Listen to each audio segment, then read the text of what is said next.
Here, let me film this. Trying to get the saucer on here. I got it, okay. See how big this is.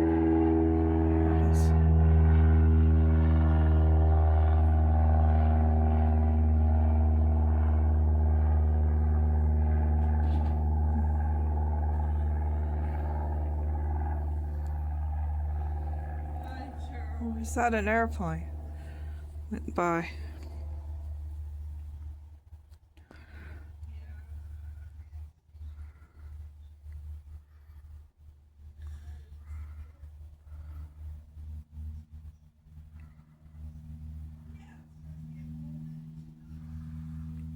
I see the moon.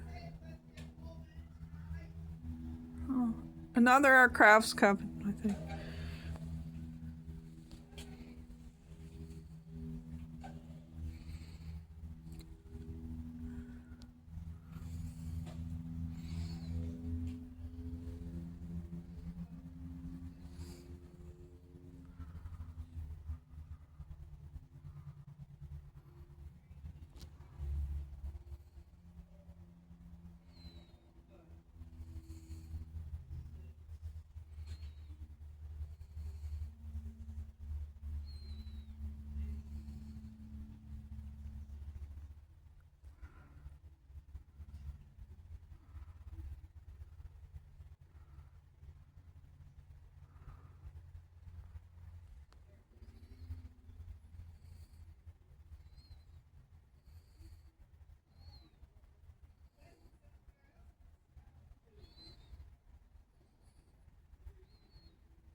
Jessica, do you see full moon out here?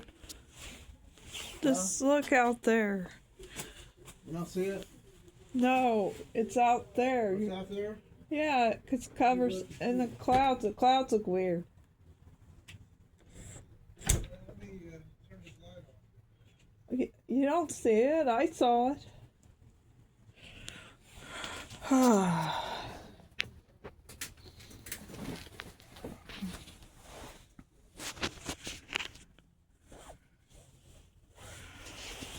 Looks like that.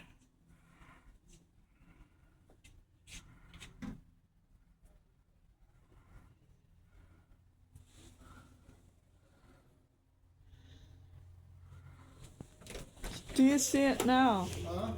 The moon. See it? Yes, That right. looks like an airplane. Oh yeah, maybe there is an airplane. Let's see. Oh, there it is. It's right up here. Is that the saucer? Okay. I can see it over here, Barb. Yeah. Also saw the full moon. It's up real high. In the sky.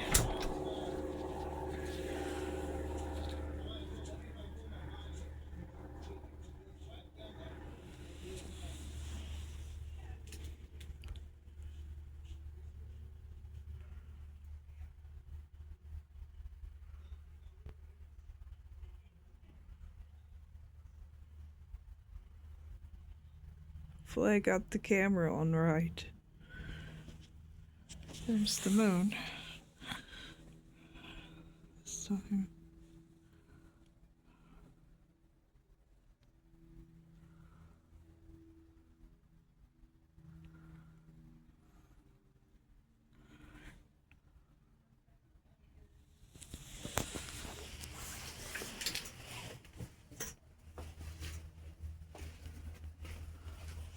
better like this.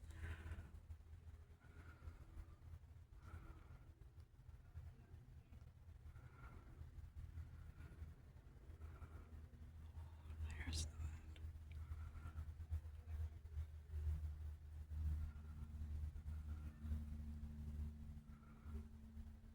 There it is.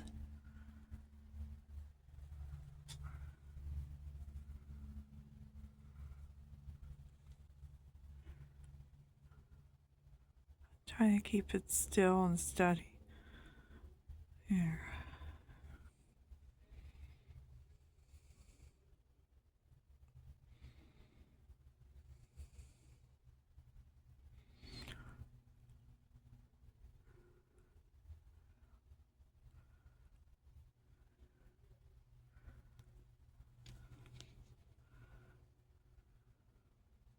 Unless it's cloudy, though. Yeah, it's dark.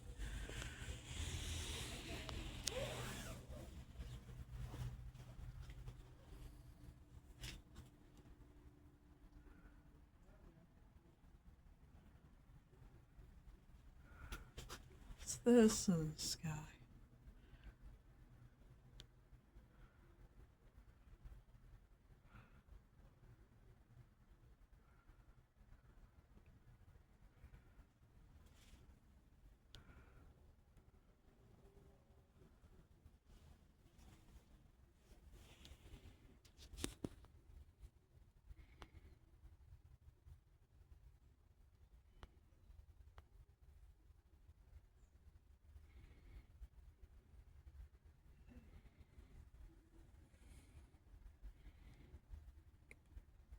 What is this? It's shaped as a tree. Clouds. Clouds are shaped like a Christmas tree when you're outside. Mom, when you look out there closely, the cloud's shaped like a Christmas tree and the moon looks like it represents the star. No joke. See for yourself. The clouds look like a Christmas tree and they look like stars. On the top. But if I get over between the dresser and the chest of drawers, get my head up close to the window, then I can see it there. It'll probably better visibility later on. You know what's wrong? When you're outside, you can see it shaped like a Christmas tree. The way God made it. I think. Well, it makes that tree look big too. Then you see that No? an image of that Christmas tree there out there to make it look like it's a big tree. Yeah, she's talking about she's looking at the cloud outside. Shaped like a Christmas tree. Like the cloud is. Yeah, with the moon. That The one. moon. The moon is, she says. I don't know for sure if God made it that way. He might have. You must have, Made it yeah. like the moon is like the star on the top. Wow. gotta go out there and see for yourself. Okay, when do you wanna go out and look at it in the cold? It's wild out there. I didn't want to stay out there too long.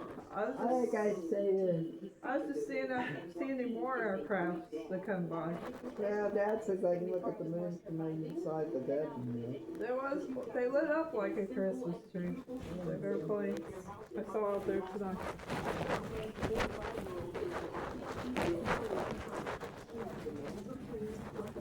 I feel like she has it all. I think life is full of surprises. I was able to find that Genesis wife on YouTube, but they don't know, they don't have any idea who it was, but there was no sign of anybody breaking the door down or anything, no sign of struggle or anything.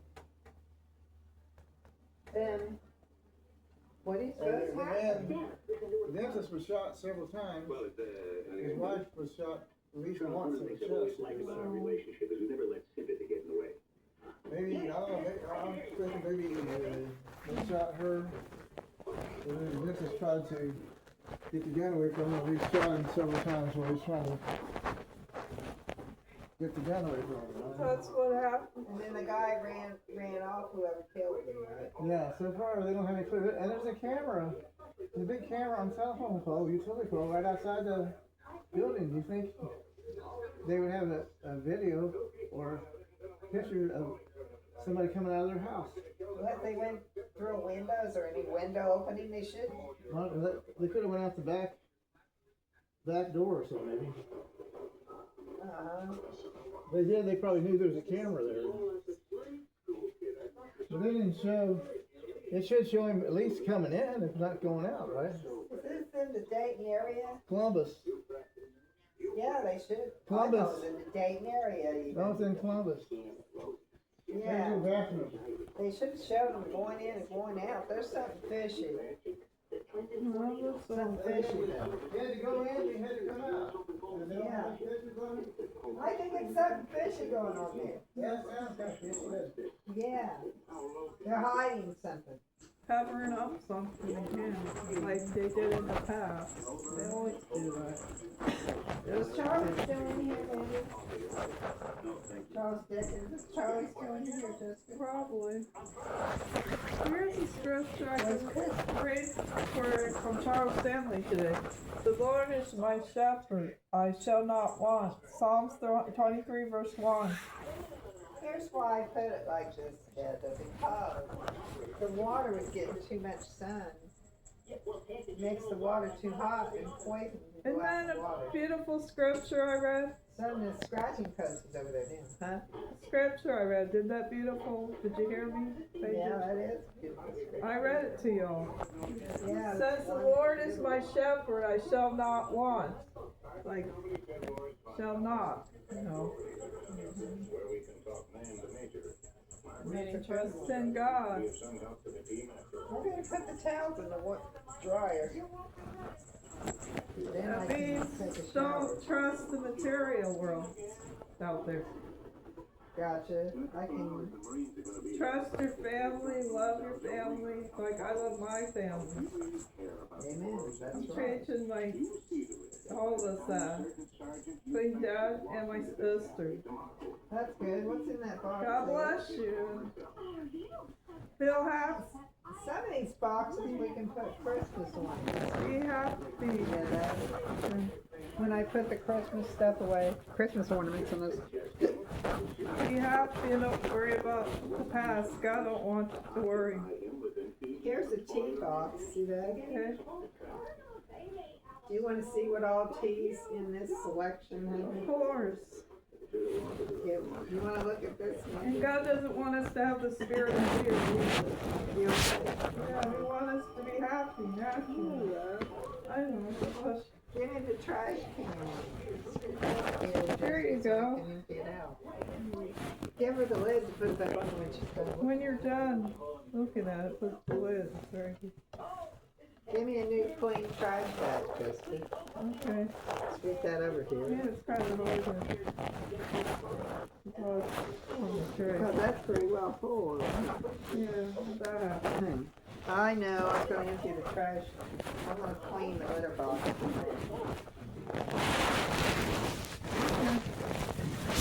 It makes some, yeah. Go ahead, you have to fill up the water. Okay, thanks, Justin. Okay, thank you.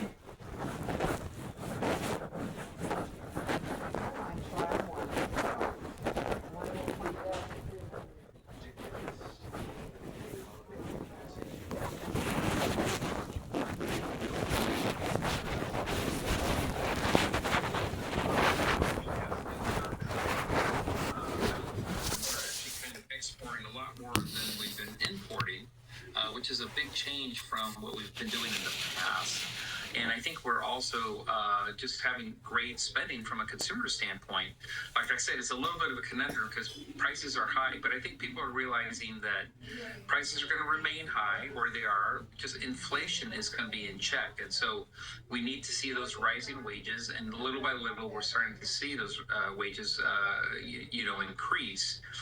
Not enough, but I think as the interest rates come down as well, I think we're going to see that spending and consumer confidence come back, and especially in the housing area, I think we're going to see a big boom in the first quarter. How do you think that some of these federal policy decisions by the administration are maybe affecting small business people right now? I mean, we're looking at 2026. Do you have any sense of how things could play out for small business people?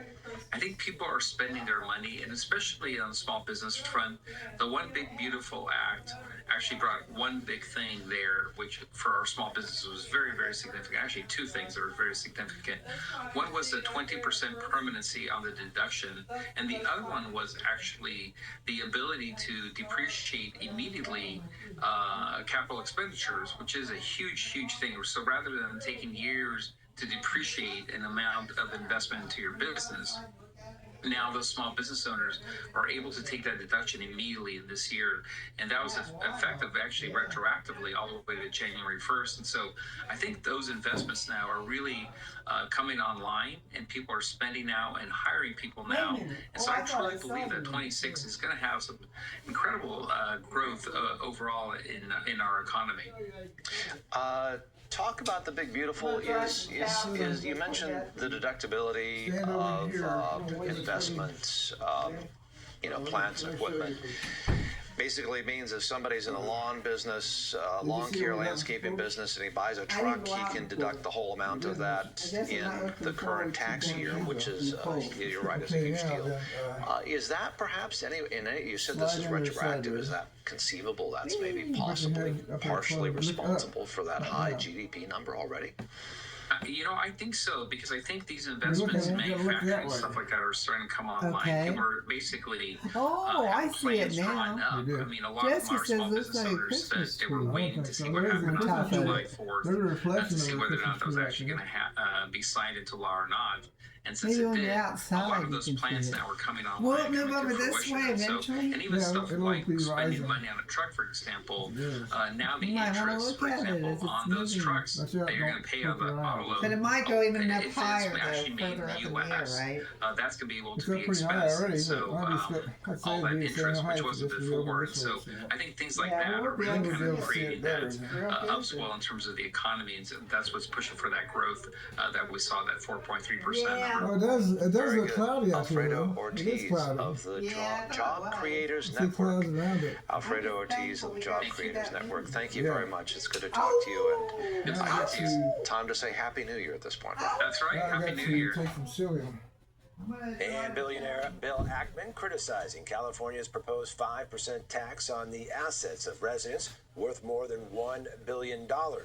In a recent post on X, Ackman said wealth taxes as a whole are depriving personal property and warned that they could have many unintended and negative consequences.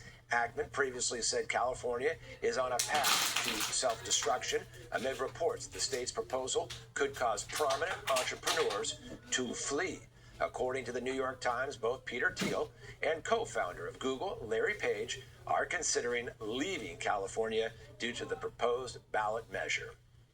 All right, Elon Musk may once again be joining forces with President Trump after signaling that he will be financially backing Republican candidates in the 2026 midterms. In a post to X Thursday, Musk suggests the move is to maintain GOP control of Congress, saying, quote, America is toast if the radical left wins. Musk went on to say Democrats will allow illegal immigration and fraud, adding it won't be America anymore.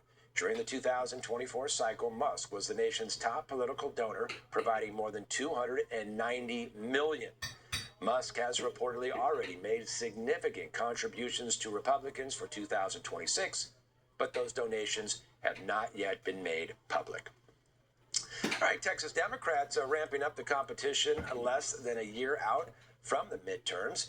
Democrat Representative James Tallarico said on Friday his campaign raked in nearly $7 million in his bid for the Senate. Tallarico's team reported more than $13 million in donations as they look to beat DNC favorite Representative Jasmine Crockett. Tallarico's fundraising appears to underscore the Senate primary and the Democrats' efforts to flip this seat in the upper house. Well, a slate of new laws going into effect in states across the nation. Here's One America's Ali Strauss. From new AI restrictions to limits on social media use for minors, here are a few new laws going into effect this year. California is set to advance its ban on plastic bags. While the state banned single-use plastic bags in 2014, thicker plastic bags were still offered. Now the state is prohibiting all plastic bags after finding that consumers weren't reusing the thicker bags, which still ended up in landfills. Maine, Delaware, and Minnesota will have new paid family and medical leave policies, joining several other states which already provide benefits. Maryland, Vermont, and Washington also passed legislation expanding or amending existing paid family leave policies. All 50 states are set to face rising healthcare costs after Congress was unable to pass legislation to extend expiring Obamacare premium subsidies before the end of 2025. Colorado became one of the few states to enact laws aimed at softening the blow of the rising premiums, dedicating $100 million to offset premium hikes in the state's healthcare exchange. More than 20 states passed over 37 bills aimed at reducing election fraud, possibly influenced by President Trump's executive order titled Preserving and Protecting the Integrity of American Elections. 38 states passed legislation to deal with the explosive growth of artificial intelligence, including topics like preventing the misuse of AI in elections and regulating how technology disperses medical information. Texas Governor Greg Abbott signed a law prohibiting the use of AI to produce sexually explicit content or child sex abuse material. Virginia will limit the amount of time children under 16 can spend on social media to an hour per day per platform, unless a parent or guardian allows for more screen time. The law, signed by Governor Glenn Youngkin, places the responsibility directly on social media companies such as TikTok, Meta, and YouTube. The law is the first of its kind to cap children's daily usage of social media. And your trip to Hawaii will now cost an additional fee. The green fee raised the tax placed on the nightly lodging rate in Hawaii by 0.75% to a total of 11%. It will apply to travelers staying in hotels, short-term vacation rentals, and on cruise ships. Ali Strauss, One America News. Have people ever heard of recycling them? And 2026 could bring some big shakeups to Washington and state capitals. Here's One America's Sam Falk. The 2026 midterms promise to bring excitement no matter how the final results go, but in order to get there, primaries must first be held. Some will be more hard-fought than others, especially where incumbents are retiring or term limited out. Among the top races to watch will be the primaries for Senate in Texas, where incumbent Republican John Cornyn faces Attorney General Ken Paxton and Congressman Wesley Hunt. The Republican seeking a fifth term in the upper chamber is facing accusations from his primary opponents that he has catered to the Democrats and obstructs President Trump and his agenda. However, even as Republicans go at each other's throat in the Lone Star State, Democrats are also facing an interesting primary. Their candidates include a leftist state representative and Presbyterian pastor, James Tallarico, who argues that abortion is biblically sanctioned, and Representative Jasmine Crockett, who says she is running because the Trump administration is causing people to die.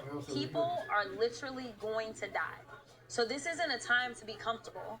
This isn't a time to say that I'm going to play cheerleader for somebody that specifically, in the way, again, now everybody has a different approach.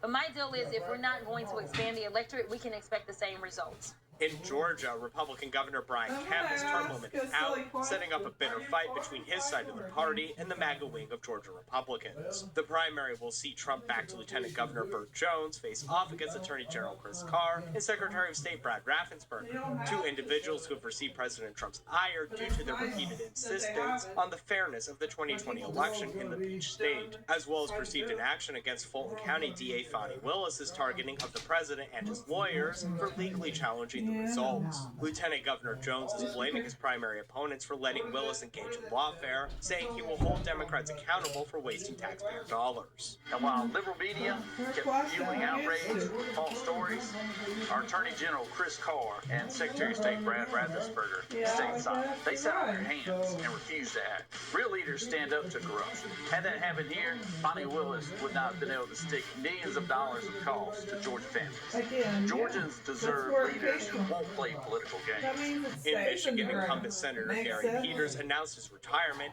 after just 2 terms in the upper chamber, opening his seat up for any Wolverine age 30 or over that wishes to take it. Republicans are united behind 2024 candidate Mike Rogers, who lost by less than 0.5% against Alyssa Slotkin in a state which hasn't elected a Republican to the Senate since 1994. Democrats, however, have seen themselves fall to division in their own primary, with Representative Haley Stevens getting the backing of Minority Leader Chuck Schumer, along with State Senator Mallory McMorrow, who advocated for so-called transgender children on the state Senate floor, and Wayne County Health Director Abdul El-Sayed, who is backed by Bernie Sanders and is running on a campaign trying to appeal to Arab Muslims in the state on the issue of Israel and Gaza. I was told I didn't belong there. I had endorsed Kamala Harris.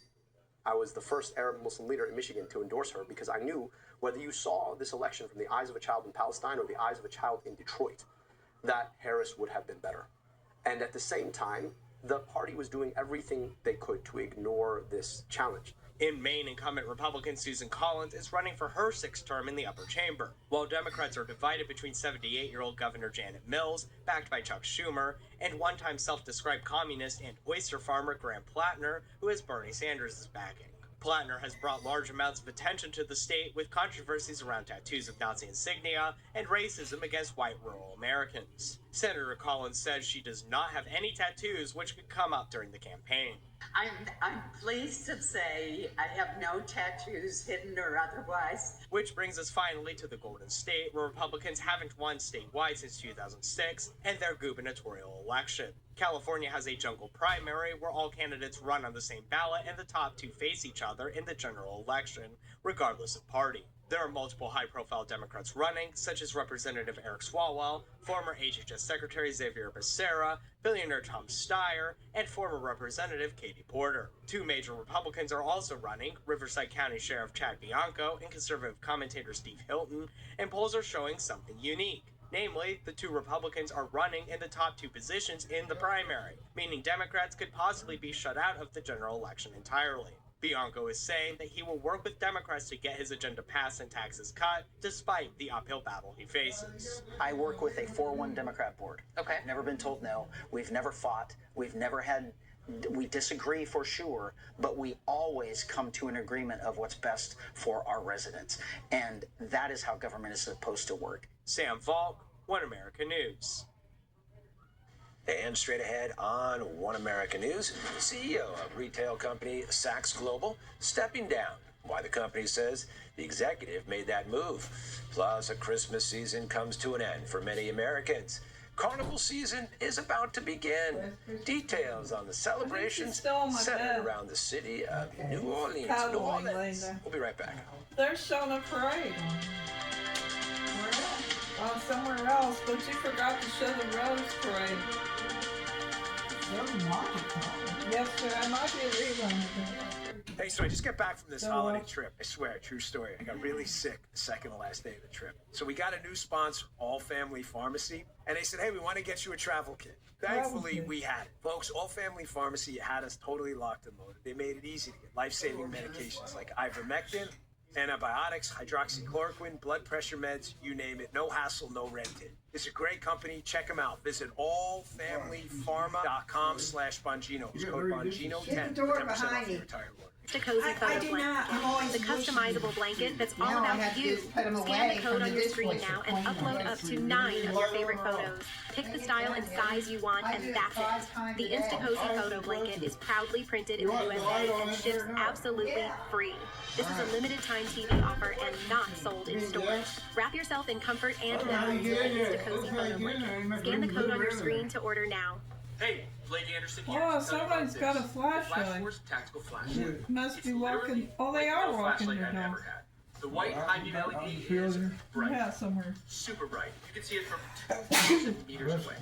The telescopic zoom is so unique and cool. You use your range of lighting options to light up an entire area or spotlight on something specific. It's only available for a limited time, so scan the code on your screen right now and get your Flash Force Tactical Flashlight today. I have the sneezels. Wish you could yell at mosquitoes to stay off your skin. Now you can with Mosquito Band. This tech marvel harnesses sound waves to create an invisible shield. No nasty chemicals or odor. It works up to 130 hours on a single fast charge. I'll do it again. Look at Mosquito Band for every member of your family. It's the healthy way to yell, stay away mosquitoes. Just help me out there. All right, okay. When anything falls between the seat and center console of your vehicle, it's impossible to retrieve. Introducing the console catcher, the perfect addition to any vehicle. It's flexible, easy to clean, and even easier to install. Simply place the console catcher around the base of the seatbelt buckle, and that's it. Now nothing will ever fall between the cracks again. Scan the code on your screen and get your console catcher today. Special events held in the room include activities honoring foreign dignitaries, and every 4 years, Congress hosts a newly inaugurated President of the United States for a luncheon. Yeah. And welcome back. Creator of the American comic strip, Dilbert, says that he may only have 1 month to live. Scott Adams gave the update on his battle with cancer during a live stream of his online show Thursday, saying his chances of recovery are essentially zero after a recent visit to his radiologist. In May, the cartoonist revealed that he had been diagnosed with prostate cancer. His comic strip, Dilbert, draws humor from office life and since being published in 1989, has become a cultural and global phenomenon. Various MAGA figures, including conservative activist Laura Loomer and South Carolina Congresswoman Nancy Mace, have reacted to the news with support and messages and prayers. All right, NASA is taking steps to return to the moon this year. The space agency is looking to launch its Artemis 2 mission, which is expected to launch 4 astronauts around the moon for a 10-day trip. NASA has a bold goal of getting the mission off the ground as early as February and no later than April. Engineers at the agency hope to collect data that will help them launch Artemis 3, which will put the first Americans on the moon since 1972. All right, as we kick off 2026, here's what stories to look out for in business and finance. Take a look. From market optimism as the new year begins to new U.S. jobs data, these are the stories to watch in business and finance in the coming week. Investors' year-ahead outlooks are broadly optimistic about 2026. Some say money managers may have fallen into the hot hand fallacy trap, with 2025's winning streak making them more optimistic instead of worried their luck will run out. Others have decided it is most rational to back hot-handed U.S. retail investors, who have bet on Wall Street dips and become a more dominant force as they keep doubling down. Investors' fear of missing out could extend December's positive trends, but there is possible fresh turmoil ahead of the U.S. Supreme Court tariff ruling and a new Federal Reserve Chair announcement expected soon. The new year brings the next installment of key U.S. jobs data on January 9th. Concerns over a softening labor market paved the way for the Fed to cut rates by a total of 175 basis points in 2024 and 2025. Investors expect more easing in 2026, though that will depend in part on the health of the labor market as inflation remains above its target. Sources say major oil producers are likely to leave oil output levels for the first quarter of 2026 unchanged. Such a decision would moderate a push to regain market share amid fears of a looming supply glut and after oil prices prices fell more than 15% over the course of 2025. Precious metals are basking in the glow of successive record highs for gold and silver. Gold, despite its biggest jump in 46 years, retains its safe haven cachet as central banks keep buying and investors hedge against lingering worries from the war in Ukraine and a stock market bubble. The year kicks off with a U.S. probe into tariffs on critical minerals. Expect more volatility with commodity indexes rebalancing starting January 8th. There, is that better? Yeah, very good. Good job. Thanks. All right, Saks Global CEO Mark It's too Metrick full, isn't it? stepping down. Retail company announced the move on Friday amid reports that the company is preparing to file for bankruptcy. Saks, which owns luxury department store chains including Saks Fifth Avenue and Neiman Marcus, said the executive is leaving to pursue new opportunities. Metrick, who oversaw Saks' $2.7 billion acquisition of Neiman Marcus last year, will be succeeded by the company's executive chairman, Richard Baker. All right, as U.S. residents taking down holiday decorations to return to business as usual, many in Louisiana, they're getting ready for the biggest celebration of the year. Residents throughout the state are preparing for carnival season, set to begin on the Feast of the Epiphany this January 6th. Celebration marked by parades and banquets stems from ancient Christian tradition, marking weeks-long bash taking place before the 40-day fast of Lent. The most well-known of these celebrations takes place in New Orleans, French Quarter. Carnival season comes to an end on Mardi Gras, or Fat Tuesday, which falls on February 17th, the day before Ash Wednesday.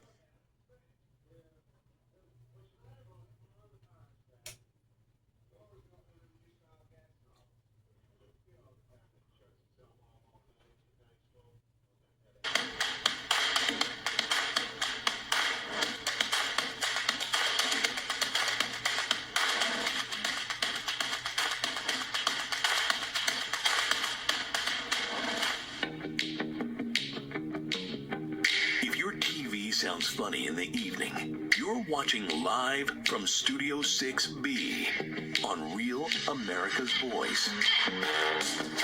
All right, we're here. We made it. 2026. Happy New Year, everybody. Welcome back live from Studio 6B on a Friday night. Real America's Voice. What a way to kick off the new year. Glad you're in. Hope you had a good New Year's Eve, New Year's Day. Man, it was a good couple days if you're into football. I can tell you that. We'll get to that with Slick. Oh, yeah. Slickster's here. He's going to do some sports. Paul Nolan's here. He's going to do some news. Kevin Downey Jr. sitting in for Rick Delgado, who's off tonight.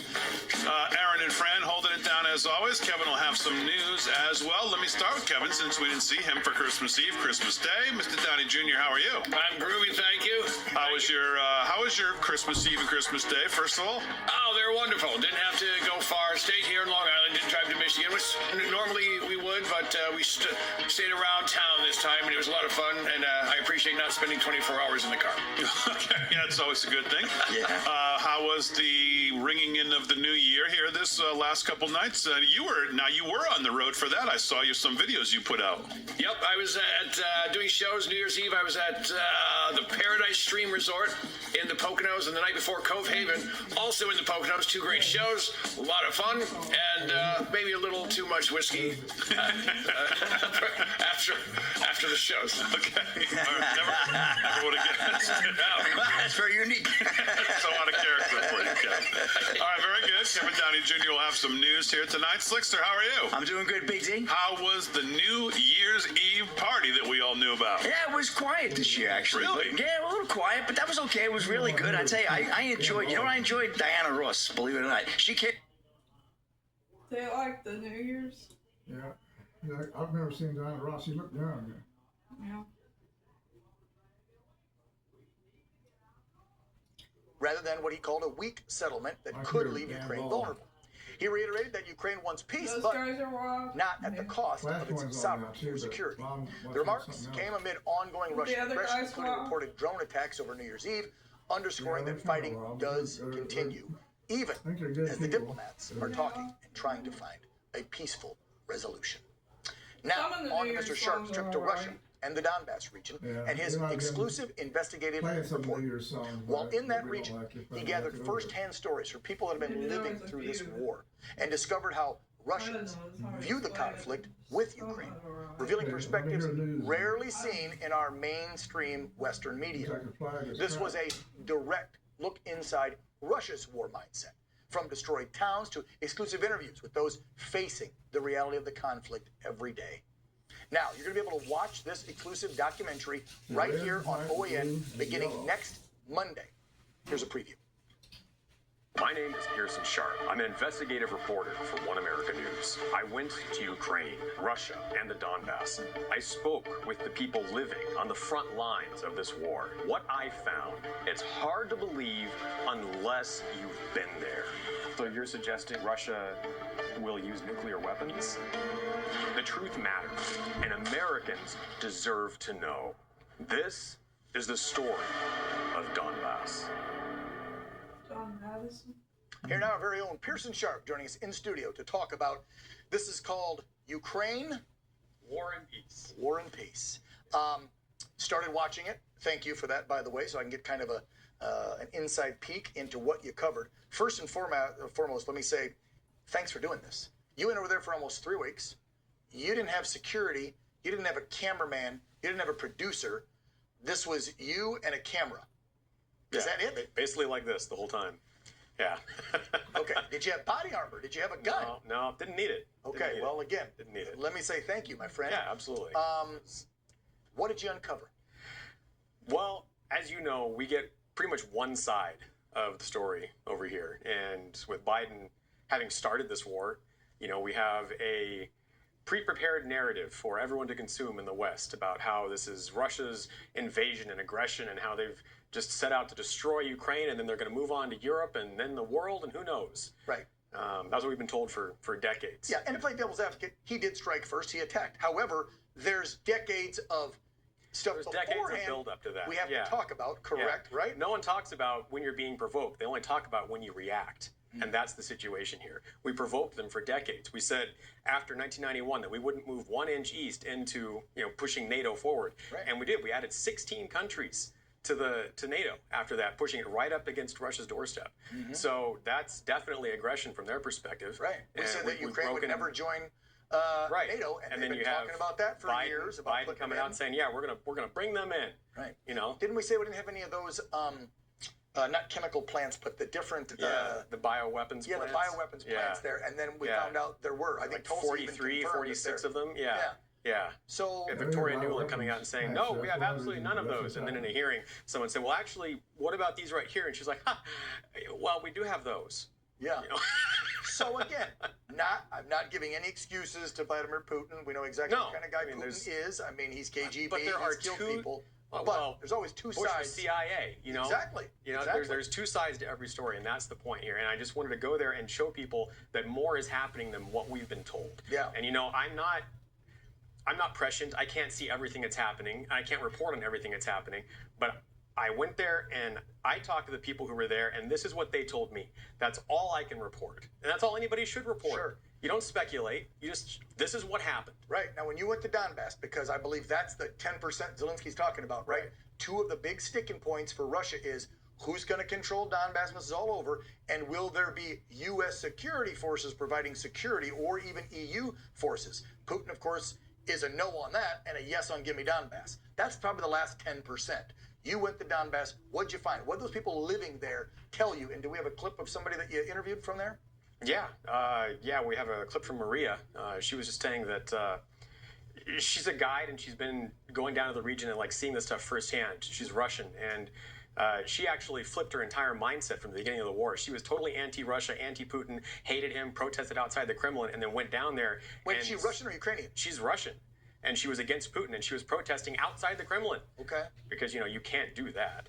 And so she actually went down and saw these people living there, and it totally changed her mind. Okay, so this is her. There's no reason why we should be fighting each other. Absolutely no reason. There's no reason why we should hate each other.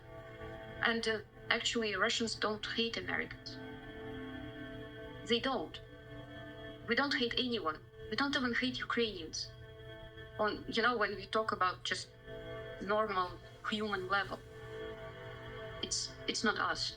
We don't need that. And before this whole conflict, especially during Trump's first administration, we were getting along with Russia.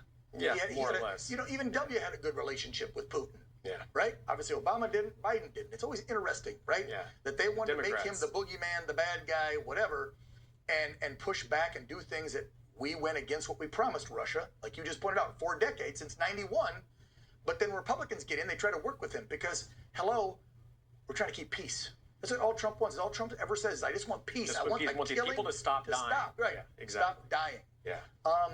What else did you find out? I mean, you spent 3 weeks over there. I'm amazed you got that kind of access and nobody was like, who are you with? And we're going to throw you in a jail. Because I thought journalists couldn't walk around and do stuff. Totally open.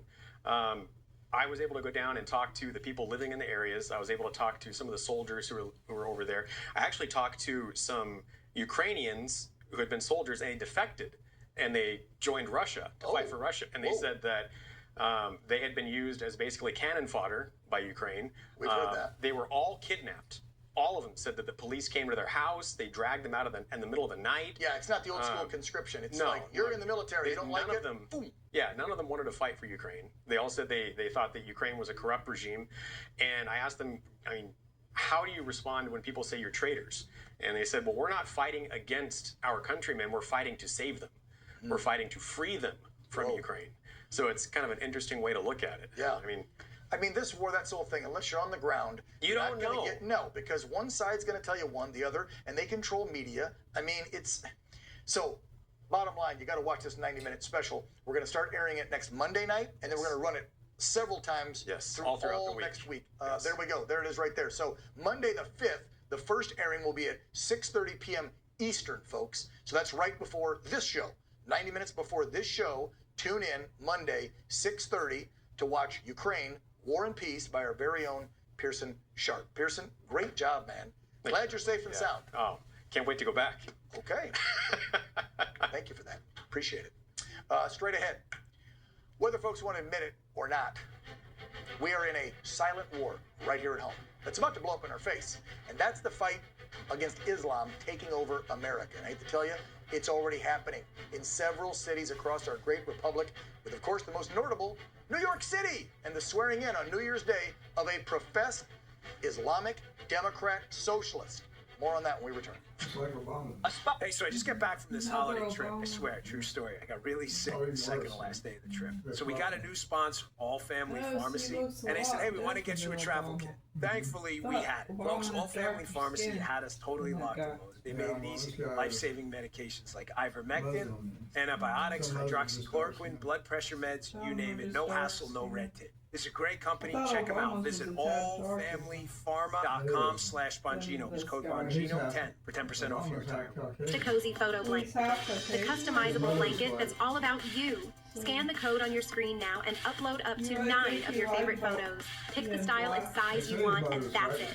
The Insta-Cozy Photo Blanket is proudly printed in the USA and ships absolutely free. This is a limited-time TV offer and not sold in stores. Wrap yourself in comfort and memories with the Insta-Cozy Photo Blanket. Scan the code on your screen to order now. Hey, Blake Anderson here to tell you about this. The Flash Force Tactical Flashlight. It's literally like no flashlight I've ever had. The white high beam LED is bright, super bright. You can see it from 2,000 meters away. The telescopic scope is so unique and cool. It gives you a range of lighting options to light up an entire area or spotlight on something specific. It's only available for a limited time, so scan the code on your screen right now and get your Flash Force Tactical Flashlight today. It's amazing. Wish you could yell at mosquitoes to stay off your skin. Does he love his Now grandma? you can with Mosquito Band. His grandma? This tech marvel harnesses sound waves to create an invisible shield. No nasty chemicals or odor. It works up to 130 hours on a single fast charge. Get a cool-looking Mosquito Band for every member of your family. It's the healthy way to yell, stay away, mosquitoes. Curious. When anything falls between the seat and center console of your vehicle, it's impossible to retrieve. Introducing the console catcher, the perfect addition to any vehicle. It's flexible, easy to clean, and even easier to install. Simply place the console catcher around the base of the seatbelt buckle, and that's it. Now nothing will ever fall between the cracks again. Scan the code on your screen and get your console catcher today. At Berna, we don't sell bananas. Go to Berna.com to learn more. He talked bad about his grandmother, about said that she was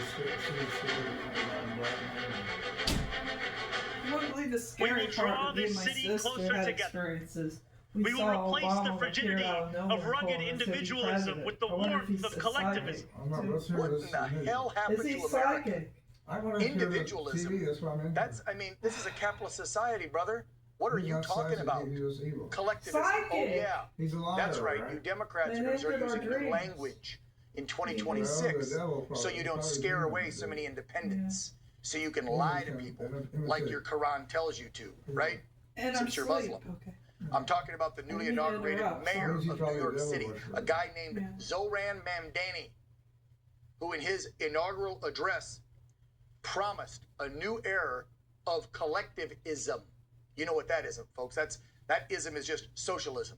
That means we're going to steal from people who work their asses off for years to make it in the Big Apple, maybe buy a condo or even a home. We're going to steal from you and spread it out. That's what he's going to do. He has rejected all traditional American values of individual freedoms, personal responsibility, in favor of what?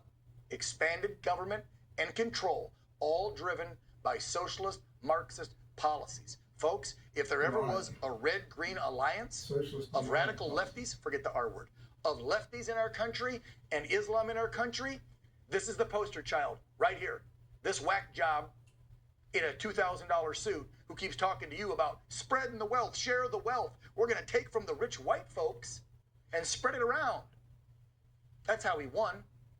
Remember, in their book, the Quran, it tells them they can lie to spread Islam across the nation. He can literally lie to you. They're ordered to do it by their false pedophile murdering prophet, Muhammad, who's not a prophet. By the way, I bring that up because he's the first mayor ever to get sworn in on a Quran. That's right, as New York's 112th mayor. Besides making history as the first Muslim mayor. Oh, there's a bunch of them around the country now. Just look at Michigan, go to Texas, Minnesota, they're everywhere. And if you all are sitting out there pissing and moaning about how much money we give Israel, which again, I think we should cut off the cash, but if you're more worried about cash to Israel than you are Muslims taking over our nation, then please, you move out with them. Yeah. He is a champion for redistribution of your money, of your job, of your home.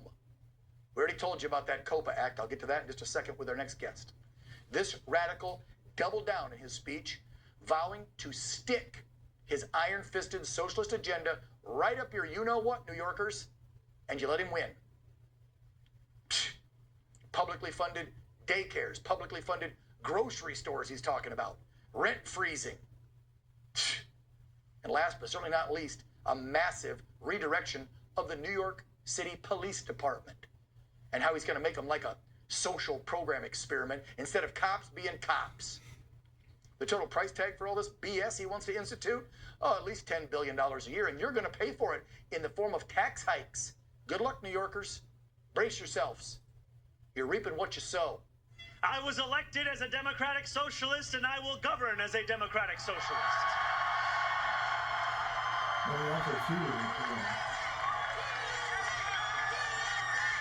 I will not abandon my principles for fear of being deemed radical. As the great senator from Vermont once said, what's radical is a system which gives so much to so few and denies so many people the basic necessities of life. We will strive each day to ensure that no New Yorker is priced out of any one of those basic necessities. Cut him off, cut him off. I can't stand hearing that sick crap anymore. Here now to weigh in on what's going to be happening in the new year, in 2026, under a guy like this. He's the founder of the Loud Majority, and he's a board of advisors over at the New York Young Republican Club. our pal Kevin Smith back on the show. Kev, I noticed in the front row there, we had a list of radical left nut jobs.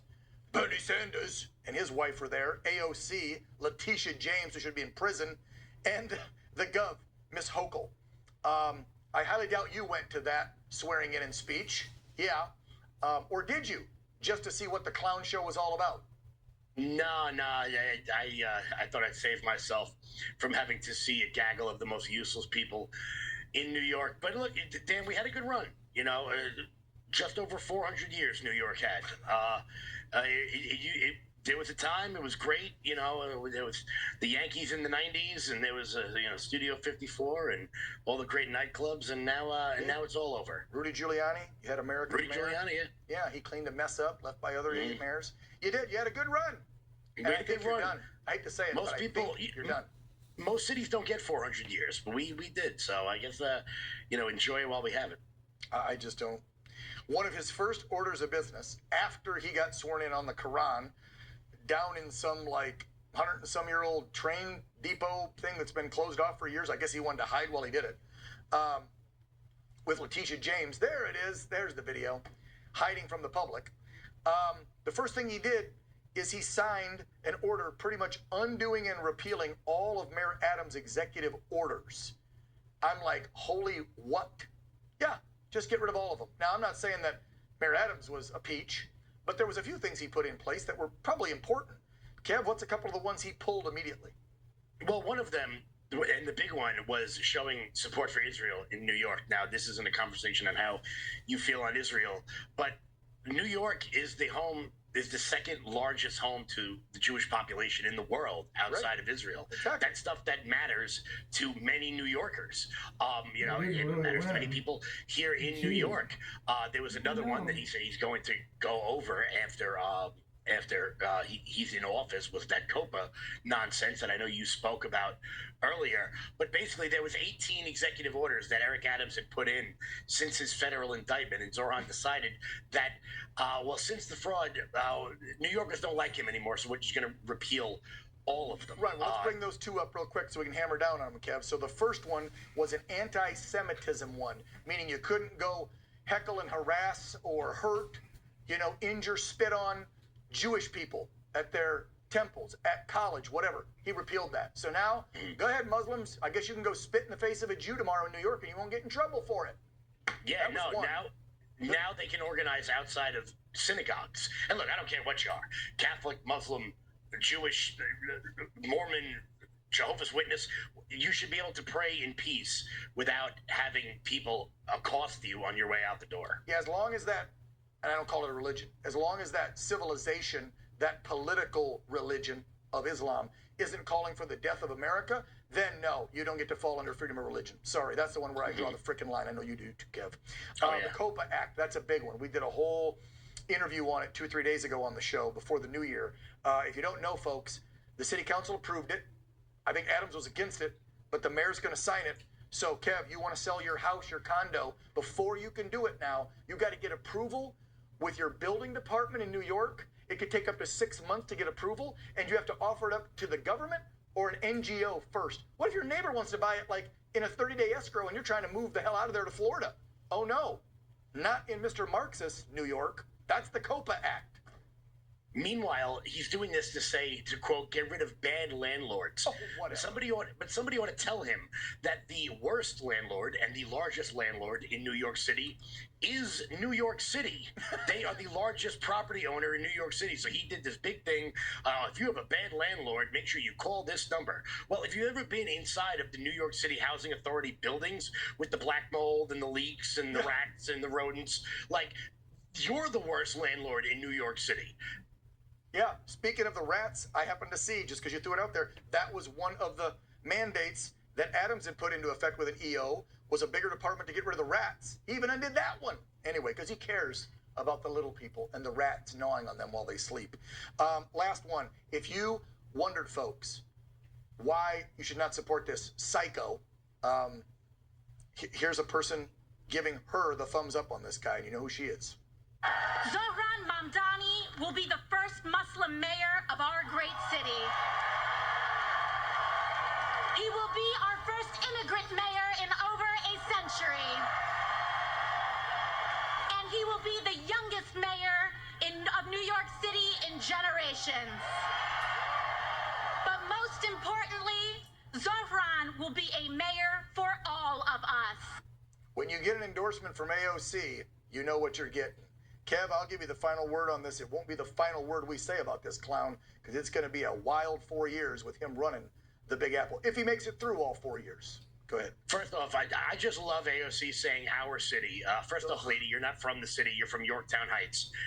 You grew up in a suburb, a very rich suburb, I might add. So a guy who isn't from the city is being praised by a woman who isn't from the city. So that ought to tell you everything you got to know about what's incoming. Yeah. Well, and look at how him and his wife were dressed. We're the people of the people. Yeah, they were wearing thousands and thousands of dollars worth of coat, suit, shoes, diamonds. Yeah, you look like you know and can understand we the people. Chairman Mao would be proud. Kevin Smith, check him out in his podcast, founder of Loud Majority. Appreciate you, Kev, as always. God bless you, man. Take care over there.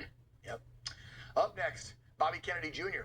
and his HHS department just put out their big wins of 25 and their goals looking ahead for 2026 when it comes to making America healthy again. We're going to take a look at all that when we come back.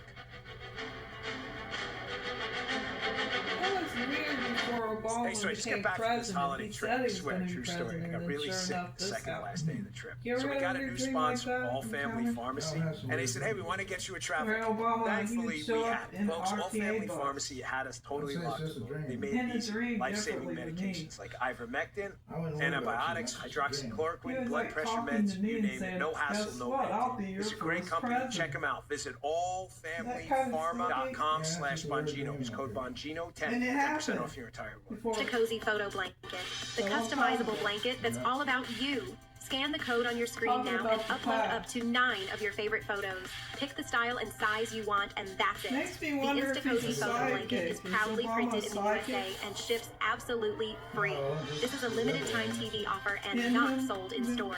Wrap yourself in comfort and I'm memories with going the on about it. I'm InstaCozy trying to Photo hear the Blanket. news, right? Scan the code on your screen to order now. Hey, Blake Anderson here to tell you about this. The Flash Force Tactical Flashlight. I didn't hear that. It's Hear the literally news, all right? like no flashlight I've ever had. I was The told you white several high-beam times. LED is Forgive me, I'm just wondering what super religion bright. You can see it Obama from was into. 2,000 years away. That The will work. telescopic They do that zoom stuff. is so unique Yeah, he and went in cool. the Gives you a dream range of with lighting my options to sister's light up dream an was entire weird. area or spotlight on Okay, I someone. just want to hear it all over again. Only Nobody available told for a me. limited Forgive time. So me. scan the code on your screen right now. Forgive Get your me. Flash Force I don't have to Tactical do this. I Flashlight just today. want to hear this. Wish you could yell at mosquitoes to Right, stay being off your worried, skin. Okay. Now you can Okay, with right. Mosquito Be Band. ready. You're right. This tech marvel Careful, harnesses sound I read waves to stretches create and an that invisible helps. shield. Yeah, it does. No It's nasty good. chemicals or odor. It works up to 130 hours on a Not single here. fast charge. In fact, God says that Get a cool looking If you're mosquito cool, band go to for hell, every right? member of your Yeah, family. you're right. It's the That healthy with way to nicotine yell. gum? Stay away, Yeah. mosquitoes. Thanks. When anything God falls forgives between me the that seat Prince and center clapped. console of your vehicle, it's Yeah. impossible to retrieve. We're having that dream. Introducing I the don't have to console worry about it, catcher, right? I the know. perfect addition to any vehicle. won't It's have to do that. flexible, easy to clean, and even easier to install. Simply place the console catcher around the base of the seatbelt buckle, and that's it. Now nothing will ever fall between the cracks again. Scan the code on your screen and get your console catcher today. Yeah, I and can private see it. citizens. Do you want to know what the Byrna less lethal launcher looks like? Visit Byrna.com.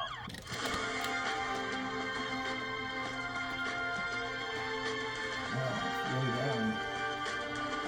God forgives me because I'm a sinner too. Making America Well, you healthy have again. trust Welcome in back. him. President Trump's Health and Human Services Secretary Robert be scared, F. because Kennedy God Jr. wins has every dramatically time. reshaped that department in just several months, and of course, reshaping national health policy through his Make America Healthy Again initiative. And it's only year one. We've got 3 more to go, and hopefully, depending on who wins the presidency after Trump, they continue on with Bobby's mission. RFK John talked slashed about it. I'm watching thousands this. of jobs that department didn't need. This was in an effort to combat what he called inefficient, sprawling bureaucracy. Yeah, blaming the department's Well, it wasn't supposed to go that 82,000. way. Did you hear me? 82,000 employees for the decline This in stupid America's cough's health. in the way. His I'm trying to restructuring listen. plans cut roughly 10,000 HHS jobs through layoffs and about another 10,000 employees left through voluntary buyouts and early retirements. The National Institutes of Health, which serve under HHS, slashed billions in research project funding, including $500 million in contracts for the mRNA vaccine development, you know, the one in the COVID jab, a major area of scientific research, again, that supported COVID nonsense. His Maha agenda also shifted the department's stance on seed oils, promoting a diet based on whole, minimally processed foods. Yeah, get that processed foods out of your diet, folks.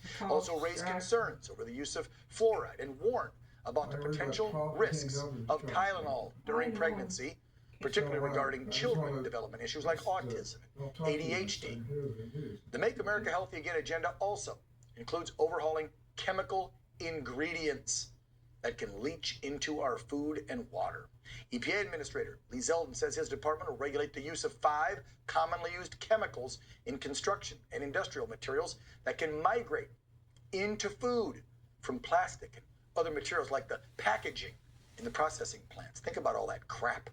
If it sits on the shelf for months or years, it has to seep into what we're eating and drinking.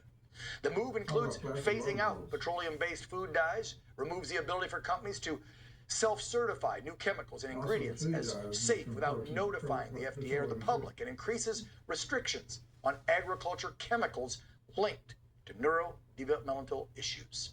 In a recent interview, RFK's wife, the actress Cheryl Hines, dismissed the idea of her husband running for president in 2028. Hines says that RFK's 2024 run brought huge scrutiny and pressure on their entire family, and suggests that going through that again is something they're not planning on doing.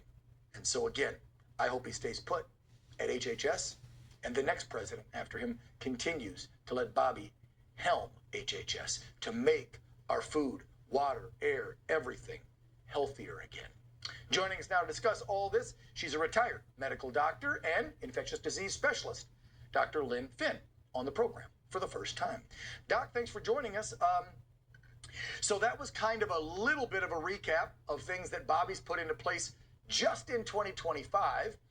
There is a report of his goals for 2026 and beyond, which we'll get to more of those. But knowing DC like you do, Doc, and I know you're one of those doctors that we've featured on the show for the last several years. You're friends with them, rather, Dr. Naputi and Brian Tyson and Malone, all the guys and gals that spoke out against the COVID lockdowns, the COVID vaccines. So if you're given a scorecard, and you know how horrible DC is when it comes to bureaucratic red tape and BS, right? I mean, the bureaucracy is deep.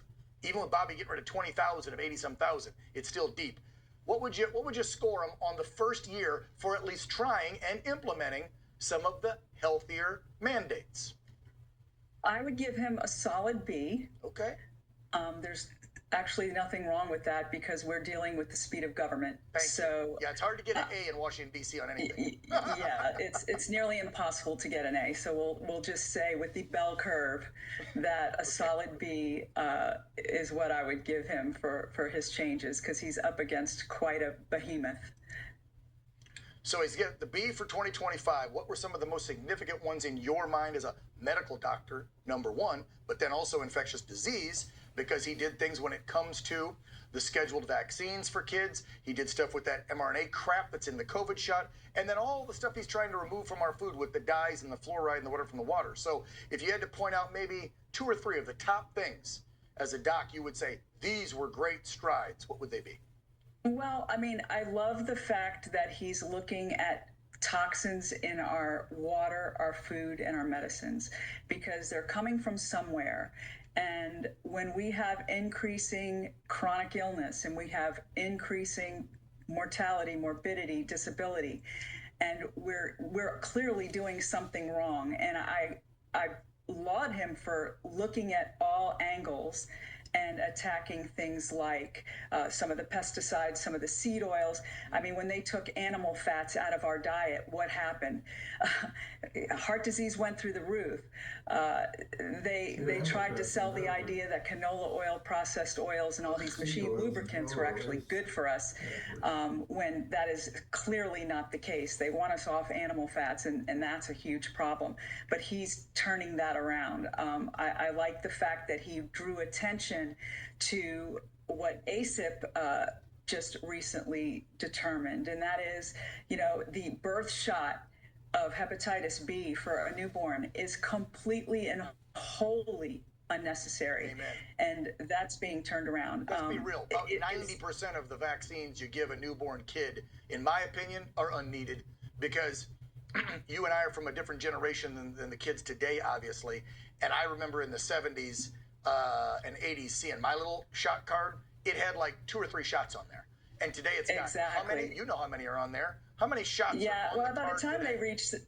by the time they reach age 18, they've got about 72 of them. And, we're not talking about just the toxins. We're talking about the adjuvants, which are very understudied. And because of that, we need to kind of ring the alarm bells when the rest of the world is not following suit, and yet we're leading in neurodegenerative diseases and neurodivergence and all of these issues. We have to look somewhere.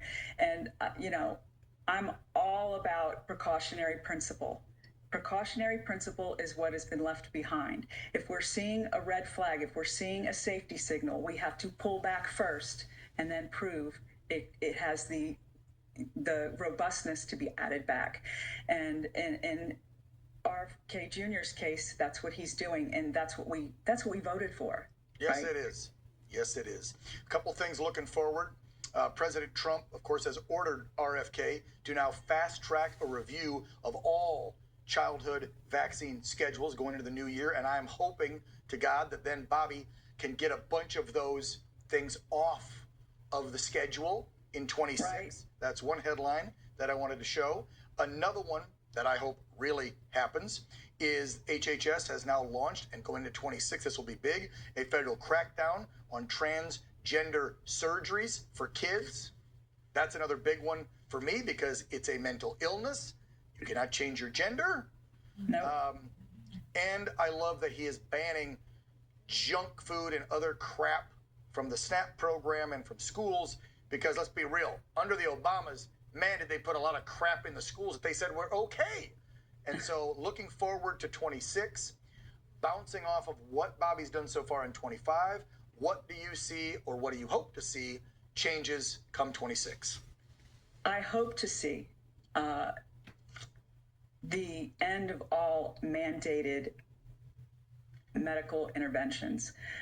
There should never be a mandate for someone to take on any sort of medical intervention, whether it's a vaccine or a chemotherapy or a surgery. There shouldn't be a mandate in someone's body, period. I would love to see the indemnity of pharma removed from all vaccines, because their liability shield allows them to produce a substandard or subpar product and still remain on the market, whereas everything else out there is liable for a good product. And if they harm people, they're held liable. And in 1987, that wasn't the case. They decided to give pharma a liability shield so they would continue making product, and because they knew the demand would just dry up and they would stop making them. So that's not a good enough reason for me. I'd love to see him reshape the childhood schedule. I know with the addition of Dr. Tracy Hogue in the FDA, she came from Denmark, so she has a very solid ground as to why other countries are doing it better. And it's important for us to review what we're doing and what's wrong with what we're doing. And I do believe he's going to address that. As far as the childhood, I call it childhood mutilation, yes, it is, or allowing that to happen. I want to go a step further, and those clinicians that are actually pushing this and performing these surgeries should be held accountable instead of the board's going after someone like Dr. Bowden, who prescribed a safe drug during COVID. That to me, it doesn't warrant being reviewed or having your medical license at risk. But mutilating a child when they're not mentally ready to even make that decision, in my opinion, somebody needs to be held accountable for that. I think their licenses should be revoked, or they don't get to practice medicine ever again in their life in all 50 states. Put a federal ban. If you're mutilating minors, you're not a doctor anymore. Okay? You're a sick piece of, and I got to censor myself. Doc, I'm out of time. Thank you so much for weighing in on this. I have a feeling we're going to see a lot more great things from Bobby and HHS in the coming, not only year, 26, but for the next 3 years under the Trump administration. Dr. Lynn Finn, thank you so much for coming on and weighing in. Appreciate you. Thank you, Dan. Yep. Straight ahead, it was a beautiful moment down at Mar-a-Lago for the New Year's Eve bash. It's a moment, there it is, that's now going viral. An artist unveils an amazing, beautiful picture of Jesus. And then President Trump himself jumps on stage and conducts the live auction, and they give the millions to a great cause. More on that with that artist. There she is when we come back.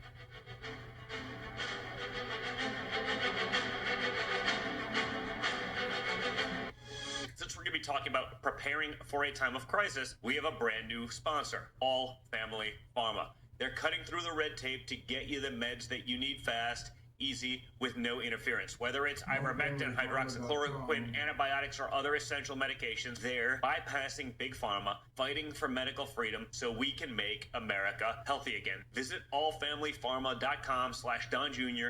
Use the code DonJr10 for 10% off your order. Since we're going to be talking about preparing for a time of crisis, we have a brand new sponsor, All Family Pharma. They're cutting through the red tape to get you the meds that you need fast, easy, with no interference. Whether it's ivermectin, hydroxychloroquine, antibiotics, or other essential medications, they're bypassing Big Pharma, fighting for medical freedom so we can make America healthy again. Visit allfamilypharma.com/Don Jr. Use the code DonJr10 for 10% off your order. Flash Force Tactical Flashlight.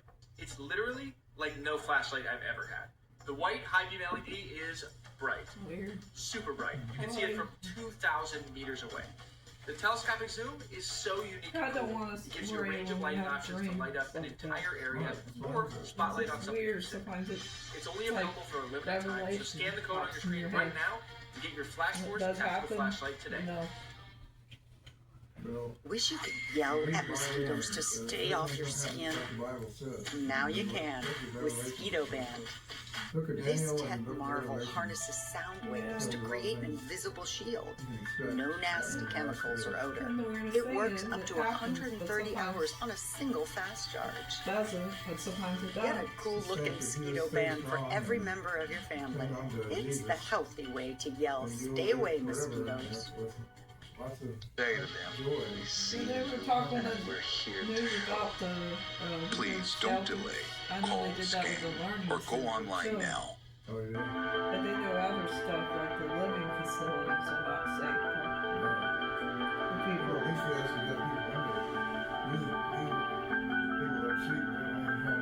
Welcome back. Well, it was an historic event involving our president and his beautiful estate, Mar-a-Lago. And now the video of a live auction is going viral today. Our commander-in-chief donned his auctioneer hat at his New Year's Eve party and then raised millions of dollars for kids. Donald Trump hosted this extravagant auction that raised thousands for local institutions and charities, local sheriffs, but most of all, the big one, St. Jude's Hospital for Kids. The highlight of the evening, though, and what brought the cash, was a live painting of Jesus. Oh, we're so back. Really nice. America, Christian faith. Just keep fighting for it, folks, into this new year. The artist, Vanessa I'd rather give to St. Jude. Just this amazing painting. And she's one of those artists where, like our friend Scott LeBedo and other artists we've had on, they paint right live in front of the audience, and you have no idea really what it's going to be till they spin it or turn it or rip it and unveil something, and then you're like, oh my goodness, just amazing. Oh, by the way, did I mention it brought nearly $3 million for charity? Wow. 1 million, 2 million, 2 million, wrong. 2 million, 2 million, wow. see what I mean? Did I tell you these people? And yet that's peanuts. Anybody, huh? I'll sign it if you'll give me more. So, did President Trump sign it, which is probably why it brought the $3 million. Joining us now, the artist behind that amazing piece of artwork. And by the way, she does tons of other great artworks. You can check that out on her social media. It's Vanessa Horabuena joining us for the first time. Vanessa, as I told you before we started the interview, I've been tracking you on social media, watching these beautiful paintings that you do, and you even consider yourself a conservative Christian artist because looking at your work, it has a theme to it, right? Yes. Well, first of all, Dan, thank you for having me on your show. And yes, I'm a Christian worship artist, and I'm very conservative. And yeah, I feel like God's called me to really support President Trump since before he even ran. In 2016, I was praying for him that he would run. So I've just been a huge supporter ever since, and just really felt called to also paint for President Trump, and God made all that happen. And it was just an incredible experience 2 nights ago to paint live at Mar-a-Lago in front of President Trump. I bet. And this isn't something new as far as you painting biblical things, patriotic things. Again, looking at your Instagram, I saw a lot of different renderings of Jesus and spiritual pictures and patriotic flags of Trump. Obviously, it's the first time in front of the president and doing something like this, but you've been doing this for a while. Out of your studio, is it in Arizona where you're based? Yes, in Tempe, Arizona. And God was a huge part of all of this coming about. I started painting 12 years ago when I was 27 years old. I went through counseling. I really kind of had a rock bottom moment in my life. And one of my senior pastors walked me through this process of healing. And after 3 sessions of working with him, I started to paint, and God just began to heal me from trauma from when I was a child. And all this gift came out that was incredible that I had no idea was there. And my heart was to give that gift back to the one who gave it to me. And that's the Lord. And when it came to President Trump, I truly believed that God was going to use him to bring about revival in this nation. Amen. And I've been praying for this opportunity to do a worship painting in front of President Trump for years. And the night before this happened, I had 1 hour with President Trump in a private session where I was able to do 2 worship paintings for him to worship music. It was an incredible experience, and President Trump was moved by that experience. And then he asked if I would paint the next day at this event. And really, when President Trump put me on that stage, he didn't put an artist on that stage. I really believe it was significant that he put worship on that stage. He intentionally decided to allow worship of Jesus Christ on that stage. Sorry, and it was incredible. Yeah, it was just such an honor. So let me get this story right. So you're telling me before you started going to church, got the counseling, you did not paint? You weren't an artist? No.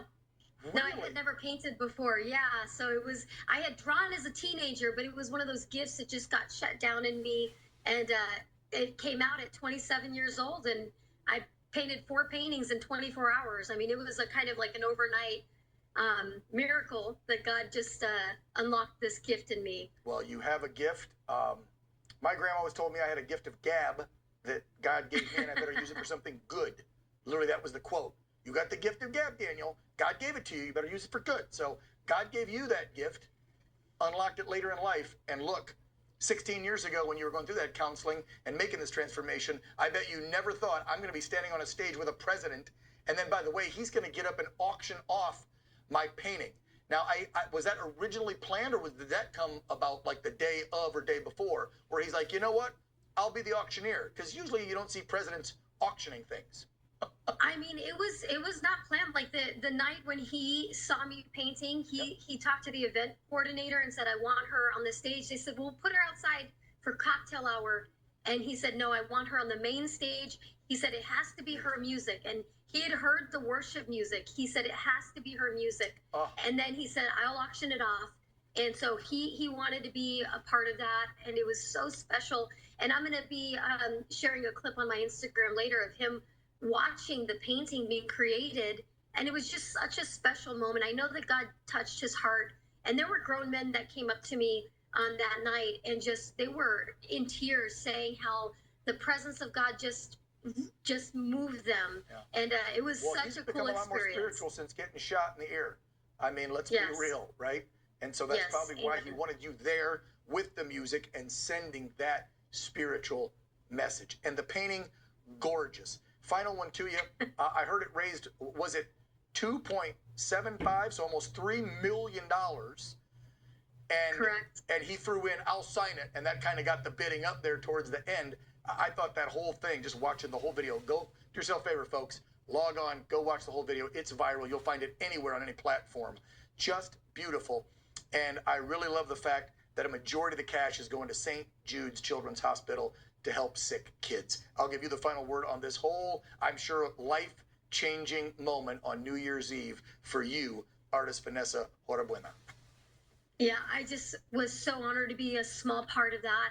And I think it says a lot about President Trump and the direction of this nation when he had an opportunity and gave God the stage, gave worship to our God, to our Savior, the stage right before we brought in 2026. And I'm so excited to see what else God has in store for President Trump and for this nation. I want to see what's in store for you, so please stay in touch with my producing team. We would love to get you on more and talk more and show off your artwork. We're only showing that one tonight of Jesus that you did for Trump in front of the crowd on New Year's Eve, but I'd love to show off more of your work and talk about you. So come on back in the new year, okay? We'll talk more about Vanessa. Dan. Absolutely. Yep. God bless you. Take care. God bless you. Bye-bye. All right, stick around. When we come back, it's our Woke Year in Review. Which are some of the top woke headlines, and how do we do in 25? Are we getting rid of the whole woke culture? Kind of. We'll discuss it next. Year in the woke America. You've probably heard about ivermectin, the medication that has been making the waves for years and helping so many during COVID. But let's be honest, finding a reliable source to get it, that's not as easy as it should be. That's why I want to tell you about All Family Pharmacy. They're making it simple and straightforward to get ivermectin. Their ivermectin is made right here in the USA, not imported from India or China. All Family Pharmacy will handle both the prescription and the medication and ship it right to your door. Visit allfamilypharma.com/Matt with coupon MATT10 for 10% off. The Cozy Photo Blanket, the customizable blanket that's all about you. Scan the code on your screen now and upload up to 9 of your favorite photos. Pick the style and size you want, and that's it. The Insta-Cozy Photo Blanket is proudly printed in the USA and ships absolutely free. This is a limited-time TV offer and not sold in stores. Wrap yourself in comfort and memory with the Insta-Cozy Photo Blanket. Scan the code on your screen to order now. Hey, Blake Anderson here to tell you about this. The Flash Force Tactical Flashlight. It's literally like no flashlight I've ever had. The white high beam LED is best for the kids. They need super bright. You can see it from 2,000 meters away. The telescopic zoom is so unique and cool. It gives you a range of lighting options to light up an entire area or spotlight on something. Then I'll get $20. It's only available for a limited time. So $7 I have ever spent. Scan the QR code or go to grabfridayplans.com right now to get yours before this deal runs out. It makes me sad seeing children sick. I used to see it on TV and then they replaced it with Shrine. Can you believe that? I don't know what happened to St. Jude on MeTV. Not as much. Genes are passed down from parents to offspring, often determining traits like hair color, personality, and even eye color. My genes are blue. Sydney Sweeney has very genes. Racist! Remember that one? Just kidding. It was the advertisement heard around the world in 2025. Sydney Sweeney has great genes. A simple message that then ignited some crazy, radical firestorm from the idiots on the left who whined and cried, oh my God, this is white supremacy. She's talking about her genes, you know, genetic genes. It couldn't just be denim. Like most rational people on the planet knew it was. And because it's Friday, but because it's the beginning of a new year, instead of just going off the woke crap over the past week, we thought we would take a look back at some of the biggest nonsense and woke stories from 2025. Among the most absurd, what we just talked about. That was an American Eagle jeans commercial. It was a whole ad campaign. It actually did well. They made tons of money. Sydney got even more popular. And yeah, she did get blessed with good genes, and she was wearing jeans. What's the big friggin' deal? Yeah. The 28-year-old actress says she was surprised by all of the irrational backlash, adding that she did the ad because she actually loves jeans and wears them every day, and didn't understand why critics were having such a fit. Anyway, lots more headlines from 2025. Highly doubt we'll get to all of them, but there was a lot of woke crap in 25. But I would say we also made some headwaves in getting rid of some of the woke DEI, CRT crap in this nation. So join me now to help me out with some of the rest of the woke headlines from 2025. Conservative political commentator, you know him as Conservative Ant, our friend Anthony Raimondi, back on the program, who, by the way, I haven't seen him in months, and he is looking fit and slim. So we got to say congrats on that new look. How you doing, Ant? Oh, we lost audio. We can't hear you. Hit the button. We got you now. I'm good. There you We're are. good. How you doing, brother? You're looking We're good. fit. How are you doing? Do you like jeans? Did you go buy some American Eagle jeans after that ad came out? Honestly, I went right away and bought American Eagle jeans, and they fit great. I love my jeans. Would you say, and again, we've got a list of about 12 here, we won't hit all of them. Would you say that was probably one of, if not the biggest woke headline? I mean, they raised so much hell and tried to cancel that girl and that company. Yeah, and I think that, well, we've seen this before, right? Whenever they try to do that, we come out and buy so much of it and bring the company up and lift her. We lifted the company. I haven't shopped at American Eagle in, gosh, decades. And because of that, I went and bought American Eagle jeans. Agreed. I have one pair at home and some flip-flops from there. And I went shopping there right after, too. My whole family did. All right, let's hit some more. Here we go. The biggest box office flop, thanks to the actress that was in it and Disney going woke as hell in 25, was Snow White. You know they lost, like, I think I read $100 and some million. Yeah, right there. Oh, pardon me. Over 200 million they lost on that woke crap, all because she opened her mouth and because Disney has gone, let's be real, radically woke over the last few years, and it was on full display in 2025 with Snow White. Your thoughts, Sam? Yeah, I don't understand why they can't just make a movie and that's their one job. Just be an actor and actress, make your movie and shut up. We've been done with the whole Disney thing for a while now, so it just kind of was a cherry on the cake. Yep. Another big headline was how CNN and MSNBC covered the peaceful, here we go, riots of 2025 in LA over the ice crap this summer. Remember that? Just like they did in 2020. It was almost the same exact thing when that young black reporter was standing in front of the burning buildings going, it's mostly peaceful. They did it again 5 years later in 2025. Mostly peaceful, Ant. Mostly peaceful. Yeah, nothing like a good fire, police car on fire, or a city on fire to be peaceful. This is out of their playbook. We already know how it rolls, man. Yep. Earlier in the show, I had a guest on talking about Zoran Mamdani taking over New York City. They're screwed. But earlier in the year, when he won, everybody was kissing his butt, and the lefties were going, oh my God, it's amazing, the socialist won. Jon Stewart had the disgusting thought and compared, there it is, Mamdani, when he was on his set, to the Jackie Robinson story. Now, I don't know about folks in the black community, but if you weren't outraged that he compared a socialist Muslim to Jackie Robinson and the plight he went through trying to become the first black man to play professional ball, to me that was a disgusting woke moment on Jon Stewart's part. Ant? It's crazy to me that they don't think that this is a problem, but they call everything else a problem. Like if we compare Martin Luther King to some type of, peaceful white activist nowadays, they're like, oh my God, there's no comparison. How can you do that? So this is probably the funniest. Yeah, agreed. Now, this one happened in 2025, but then we won. Remember when Cracker Barrel hired that executive gal and she tried to change the entire name brand of Cracker Barrel? And you were just pointing about how we show up and we buy. In what, less than a week, conservatives went crazy around the nation. I think, didn't even Trump? Yeah, Trump weighed in on Cracker Barrel. And then they flip-flopped right back to the old logo and the old branding. Your thoughts? When I say we stopped going there so fast, bro, they were scrambling. I mean, that took like what, a week? Yeah, it was quick, man.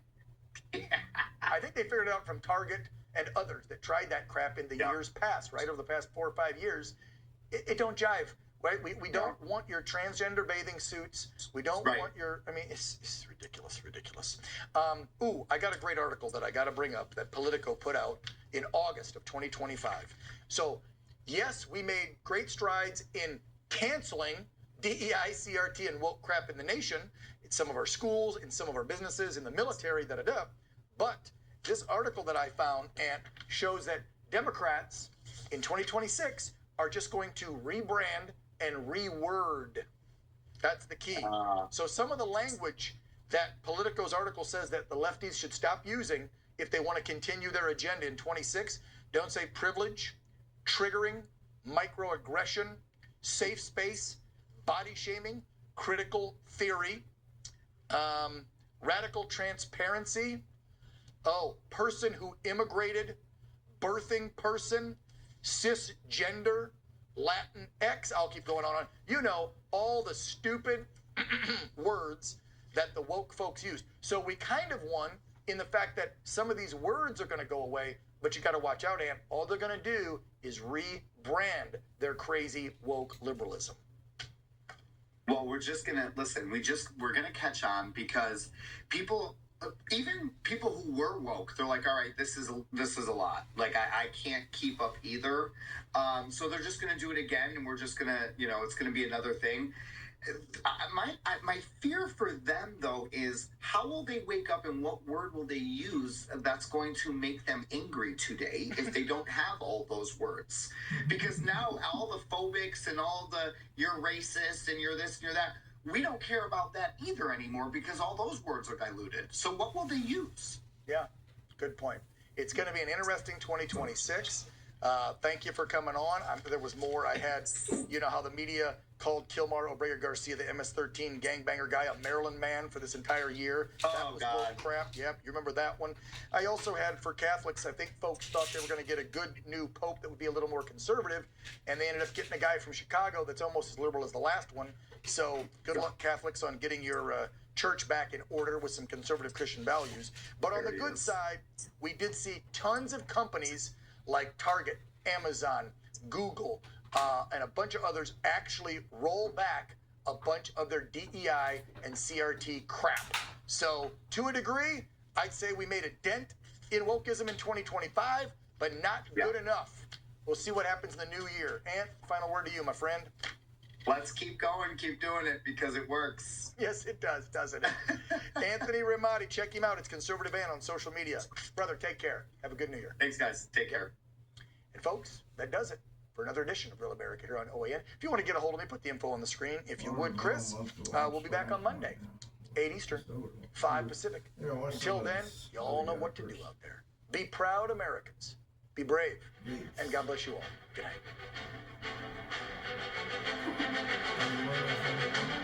We've got some of the biggest names in the races all over the country that matter, from California to Minnesota to the great state of Texas. We go around the country and certainly focus on this major story breaking out of Minnesota. Royce White is with us, plus Daniel Baldwin from the White House. It's all next on the Matt Gaetz Show. Let's do this. We're shaking up Washington, D.C. We're breaking the fever. Ever watch this guy on television? He's like a machine. He's great. Matt Gaetz. Happy Friday. As we join you this evening, we ask this major question. Is there a rising cohort of voters in the United States that can be persuaded by candidates capable of demonstrating just mere competence? Maybe voters who aren't as ideologically driven. They're not going to get caught up in wars over gender or abortion or even the marginal tax rate, but they just like to be able to have the police show up if there are criminals who need to be arrested. They want to have fire hydrants that work. God forbid there's some sort of natural disaster, and they certainly want to be able to pay taxes without knowing that their money is being sent off to Somalia. And the big story out of Minnesota gripping the nation has countless episodes of fraud, of entities that were set up not to serve people who were vulnerable, but just to shuttle money through a system that seemingly was built for it, not built for the betterment of our fellow Americans, not built to provide a meaningful social safety net, but instead to ensure that people who had maybe the right politics, maybe the right identity, maybe the right alignment with the right groups, had a steady stream of money that was never questioned. Now, the reason this could create a new cohort of voters is because we've seen the same dynamic repeated. In California, it was the inability to respond to wildfires. Now, in Minnesota, these incredible frauds. And around the country, we are seeing heroic efforts from people who are doing their own versions of Doge, whether in city councils or in the state of Florida, where CFO Blazin Goglia is going around to local governments pointing out where there is fraud, waste, and abuse. And the ultimate beneficiary of this renewed focus is the American taxpayer.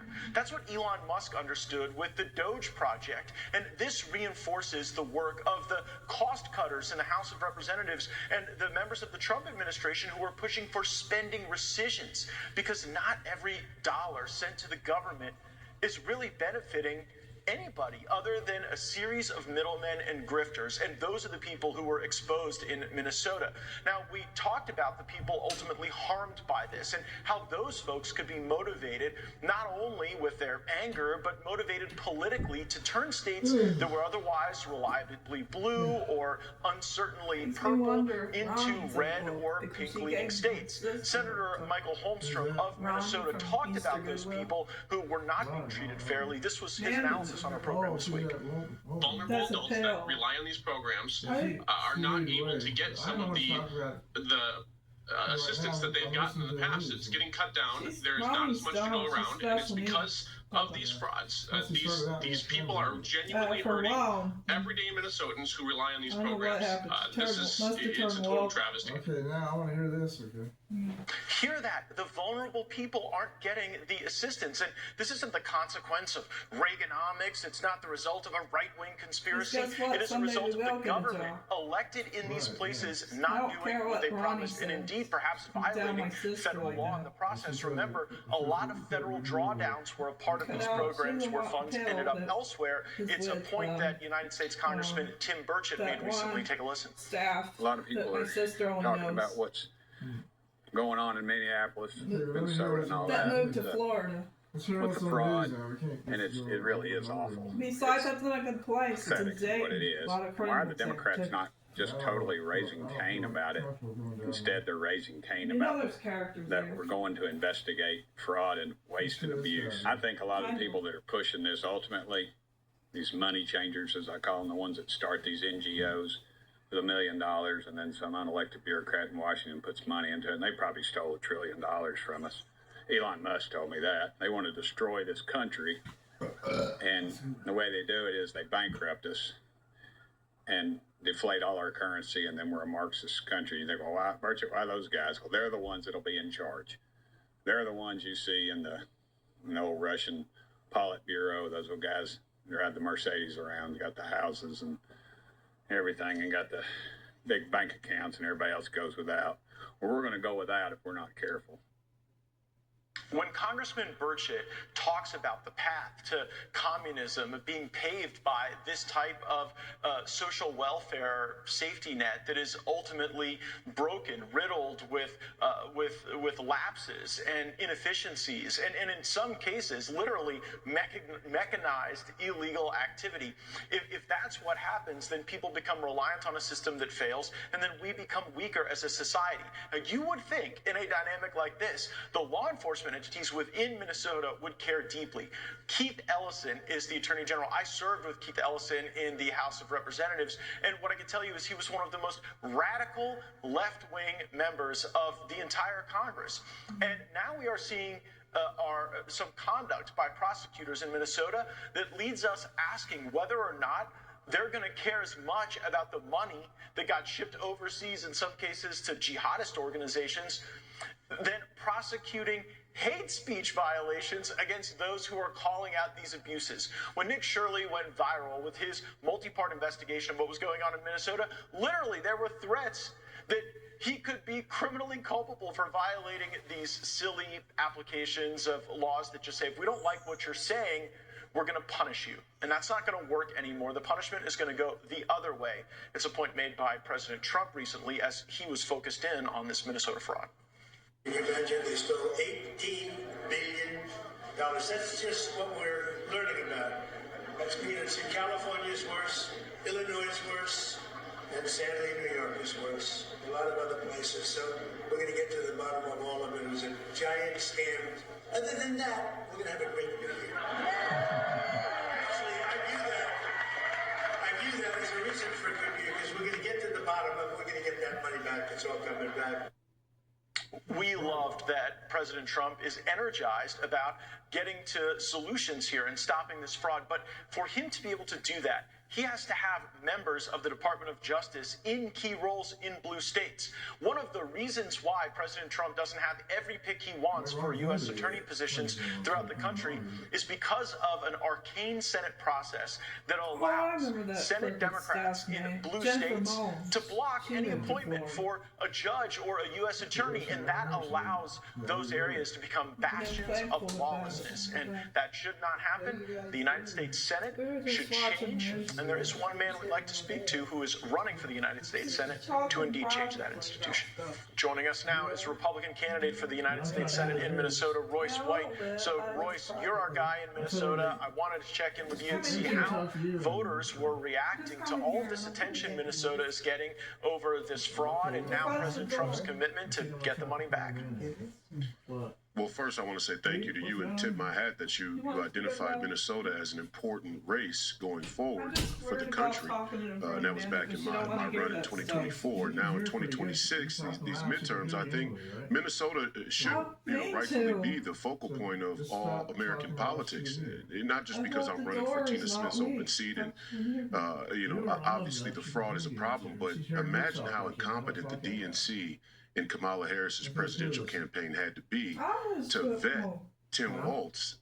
In retrospect, given all of the fraud that happened under his watch, you can't believe that that's by accident. I think Republicans should highlight it until the cows come home. Minnesota once again becoming ground zero for American politics. Oh, no, I wasn't. Unless they have a dumb microphone. Yeah, I would take that a step further. I believe if you didn't have the Mitch McConnellization of the Senate Republican conference, there would have been more resources behind your campaign, which would have exposed more of what was going on in Minnesota, which might have made things easier on President Trump in the national election. Now you make me listening. What we're seeing now is there any expectation among the people in Minnesota that there will be any prosecutions at the local level or at the state level? Well, I don't think so, no. I mean, we assume that Keith Ellison and the rest of the Democrat apparatus up and down the line and all the statewide offices will protect the corruption and the status quo because they were complicit in it. They were a part of it. That's my opinion.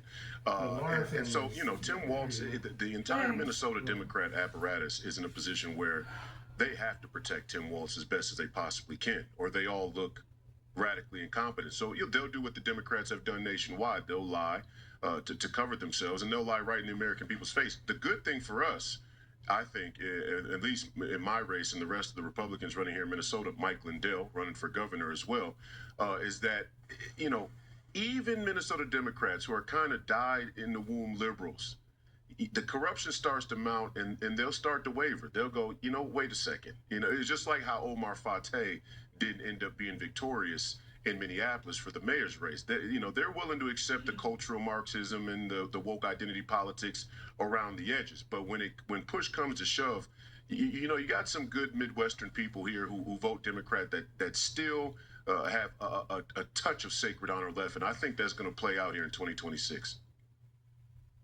Oh, there are good people all over Minnesota. The problem is you surrendered Minneapolis to Mogadishu.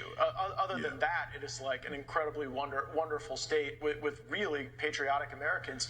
But this brings me to the central point of our discussion.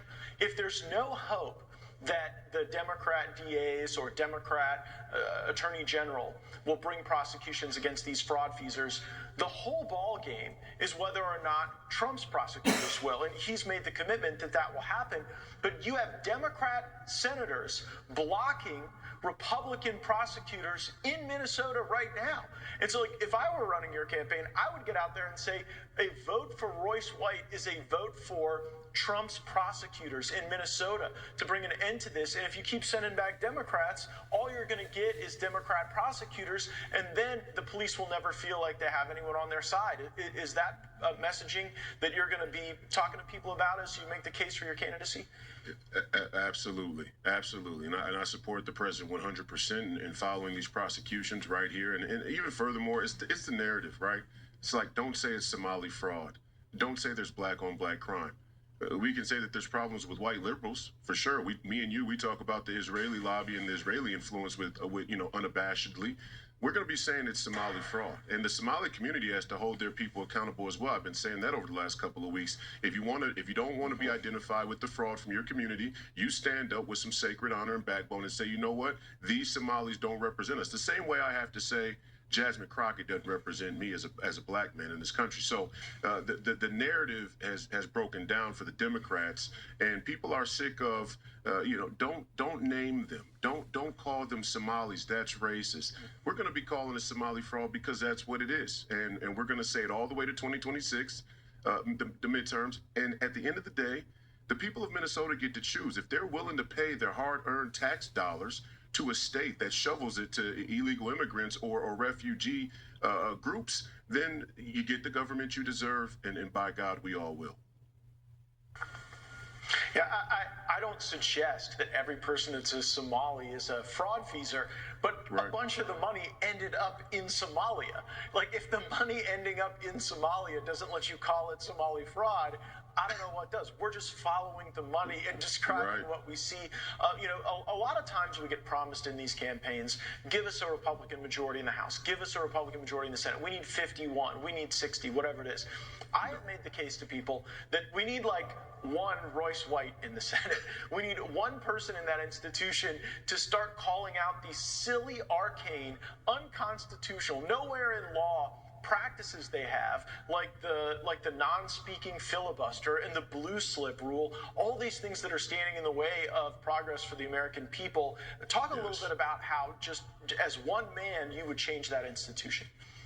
Well, the problem with the United States Senate is captured by special interests and lobbies. I can stand up and speak the truth as far as I can, and that's important. But what it's important for is that hopefully citizens across this country in their respective states will hold their United States senators to a higher standard when I start to, highlight how these senators on both sides of the aisle don't have their best interests at heart. And we got to make that decision as a people. My goal is, and a realistic goal, I think, for the 2026 midterms, is to have 10 to 15 America First senators that can hold the sway on the majority.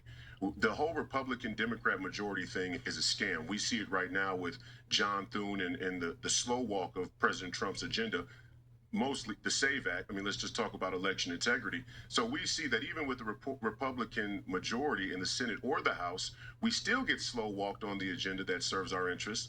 We need about 10 to 15 America First senators hold the sway of that majority, and then we could really get some stuff done in the second half of Trump's second term. And I think it's feasible. Honestly, I think if President Trump put a call out to primary a good 10 of these rhino senators, we could probably get them out in this 26 midterm.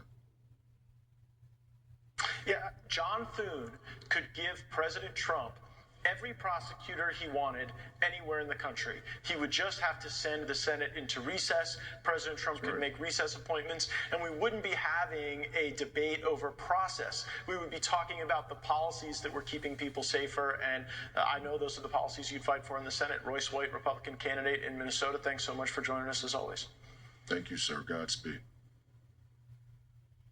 And coming up next, we continue the conversation as to whether or not competence in government will sway voters in states that might otherwise be reliably blue. Steve Hilton is a Republican running for governor of California, and he's with me next.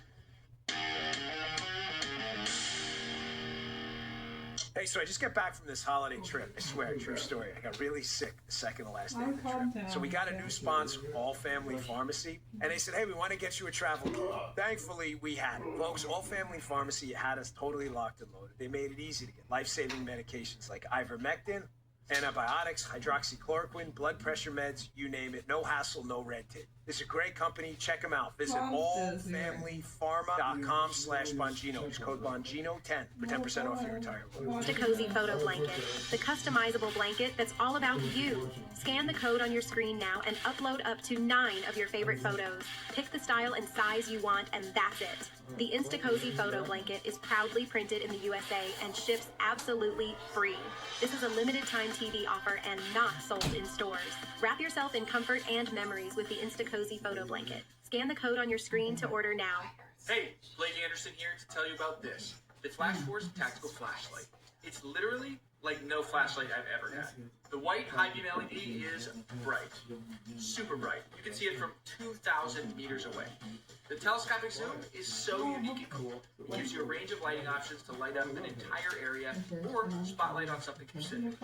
It's only available for a limited time, so scan the code on your screen right now and get your Flash Force Tactical Flashlight today. Wish you could yell at mosquitoes to stay off your skin? Now you can with Mosquito Band. This tech marvel harnesses sound waves to create an invisible shield. No nasty chemicals or odor. It works up to 130 hours on a single fast charge. Get a cool-looking Mosquito Band for every member of your family. It's the healthy way to yell, "Stay away, mosquitoes." When anything falls between the seat and center console of your vehicle, it's impossible to retrieve. Introducing the Console Catcher, the perfect addition to any vehicle. It's flexible, easy to clean, and even easier to install. Simply place the console catcher around the base of the seatbelt buckle, and that's it. Now nothing will ever fall between the cracks again. Scan the code on your screen and get your console catcher today. Don't miss out on this deal. My only regret is waiting so long. Go to FridayPlansVIP.com now.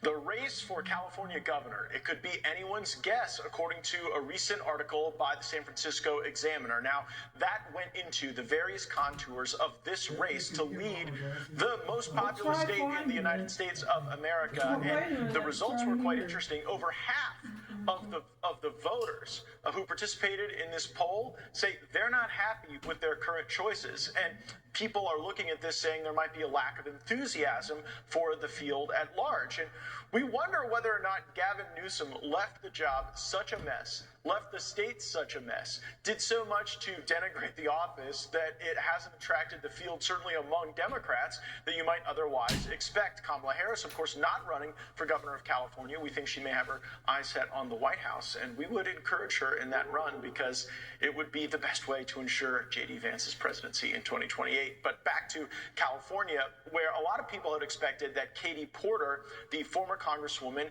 would be instantly in the driver's seat. After all, she went very viral for having these big moments in congressional hearings where she would use a whiteboard and math to make her point, oftentimes with dumbfounded witnesses. But Katie Porter's campaign for governor never really launched with great acclaim because so much of it has been dogged by these videos that her former staff have released of her being very mean.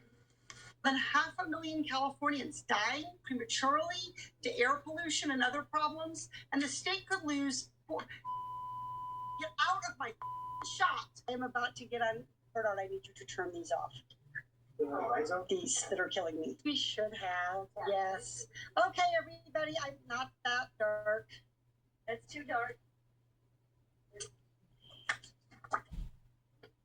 Just a minute. I don't want to keep doing this. I'm going to call it. Thank you. You're not going to do the interview with us? Nope, not like this. I'm not. Not with 7 follow-ups to every single question you ask. Every other candidate has answered. I don't care. I don't care. Katie Porter doesn't want to keep doing this, but I definitely want to keep doing this because it showcases where the Democratic Party stands right now, that actually they believe a white knight entering the race for California governor would be Eric Swalwell. Eric Swalwell, who gave us this delicious moment on MSNBC. It's uncontradicted that the president used taxpayer dollars to ask the Ukrainians to help him cheat an election. Maybe it wasn't the on-air flatulence that was most debasing for Representative Swalwell. It was during the Russia hoax. Now, during the Russia hoax, it was very revealing which buffoons were willing to just jump at any talking point that the mainstream media or the deep state wanted. And that was Eric Swalwell. Remember, this was the guy who actually tried to convince the entire country that Donald Trump was a Russian agent. You're a member of Judiciary. Do you believe the president right now has been an agent of the Russians? Yes, I think there's more evidence than he is. Yes, and I think all the arrows point in that direction. And I haven't seen a single piece of evidence that he's not. An agent like in the 1940s where we had people who were Reds, to use an old term, like that. In other words, working for a foreign power. He's working on behalf of the Russians, yeah. Yeah, Donald Trump was a Russian agent and Eric Swalwell is Tinkerbell, I guess. And as if this field couldn't get any stranger or weirder, entered Tom Steyer. Now, if you haven't been thinking about him for a while, his name was around politics most recently when he ran for president. And he was a bit of a meme for having spent like thousands of dollars for every vote received. And in South Carolina, where he made this big play, spent all this money, he did not even earn a single delegate and was run out of the race. He has funded a huge campaign behind Proposition 50, which allowed Gavin Newsom to be able to steal congressional seats from Republicans through undemocratic means. And now it appears Tom Steyer is entering this race for governor. We'll see where it stands on the Republican side with our next guest. Joining us now, Republican candidate for California Governor Steve Hilton. So, Steve, we're looking at this San Francisco Examiner article, and it says about half of voters in California aren't happy with their options right now. The journalists surmise there's a lack of enthusiasm. Tell us what's driving enthusiasm in your campaign and how you plan to expand it. I think it's the energy, Matt, and the fact that we can see now we're in 2026, it's now 16 years of one-party rule. And the news just gets worse and worse and worse. We're realizing how bad the scale of the fraud and the corruption is, the waste of our taxpayer money. People are sick of it. And so across the road, across the state, on the road, the last few months, I've just seen the energy building. We get bigger and bigger crowds coming to our events. We're seeing a strong response. These polls are showing that people want change in California. You're seeing polls now showing that sometimes I've seen over 60% of Californians saying that the state is going in the wrong direction. I sometimes wonder who's the 30-odd% who think things are going in the right direction. But we don't need that much. We just need a majority. And I think we're going to get that because there is a majority for change in California. I think we're going to get it this year. Yeah, the biggest story in the country right now is this Minnesota fraud. And I think that's because people are offended when they pay taxes and see that it's not even going to the purpose the government is stating. Do you plan to use those examples of fraud right alongside the examples of fraud we've seen in Los Angeles County and in Sacramento to really showcase to voters that they can actually vote for competence over ideology?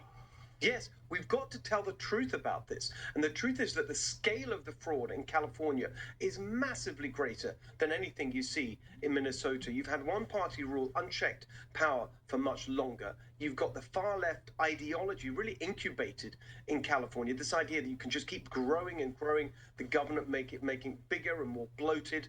And look at the results. We have the worst results in the country on everything that matters. The highest poverty rate, the highest unemployment rate, the highest cost for everything that matters in terms of household budgets. And all the while, the budget just gets bigger and bigger. They've doubled the budget of the state of California nearly in the last 5 years. It's unbelievable. And if you look at the numbers that have been released so far, you have the state auditor report, $76 billion that they say is at risk.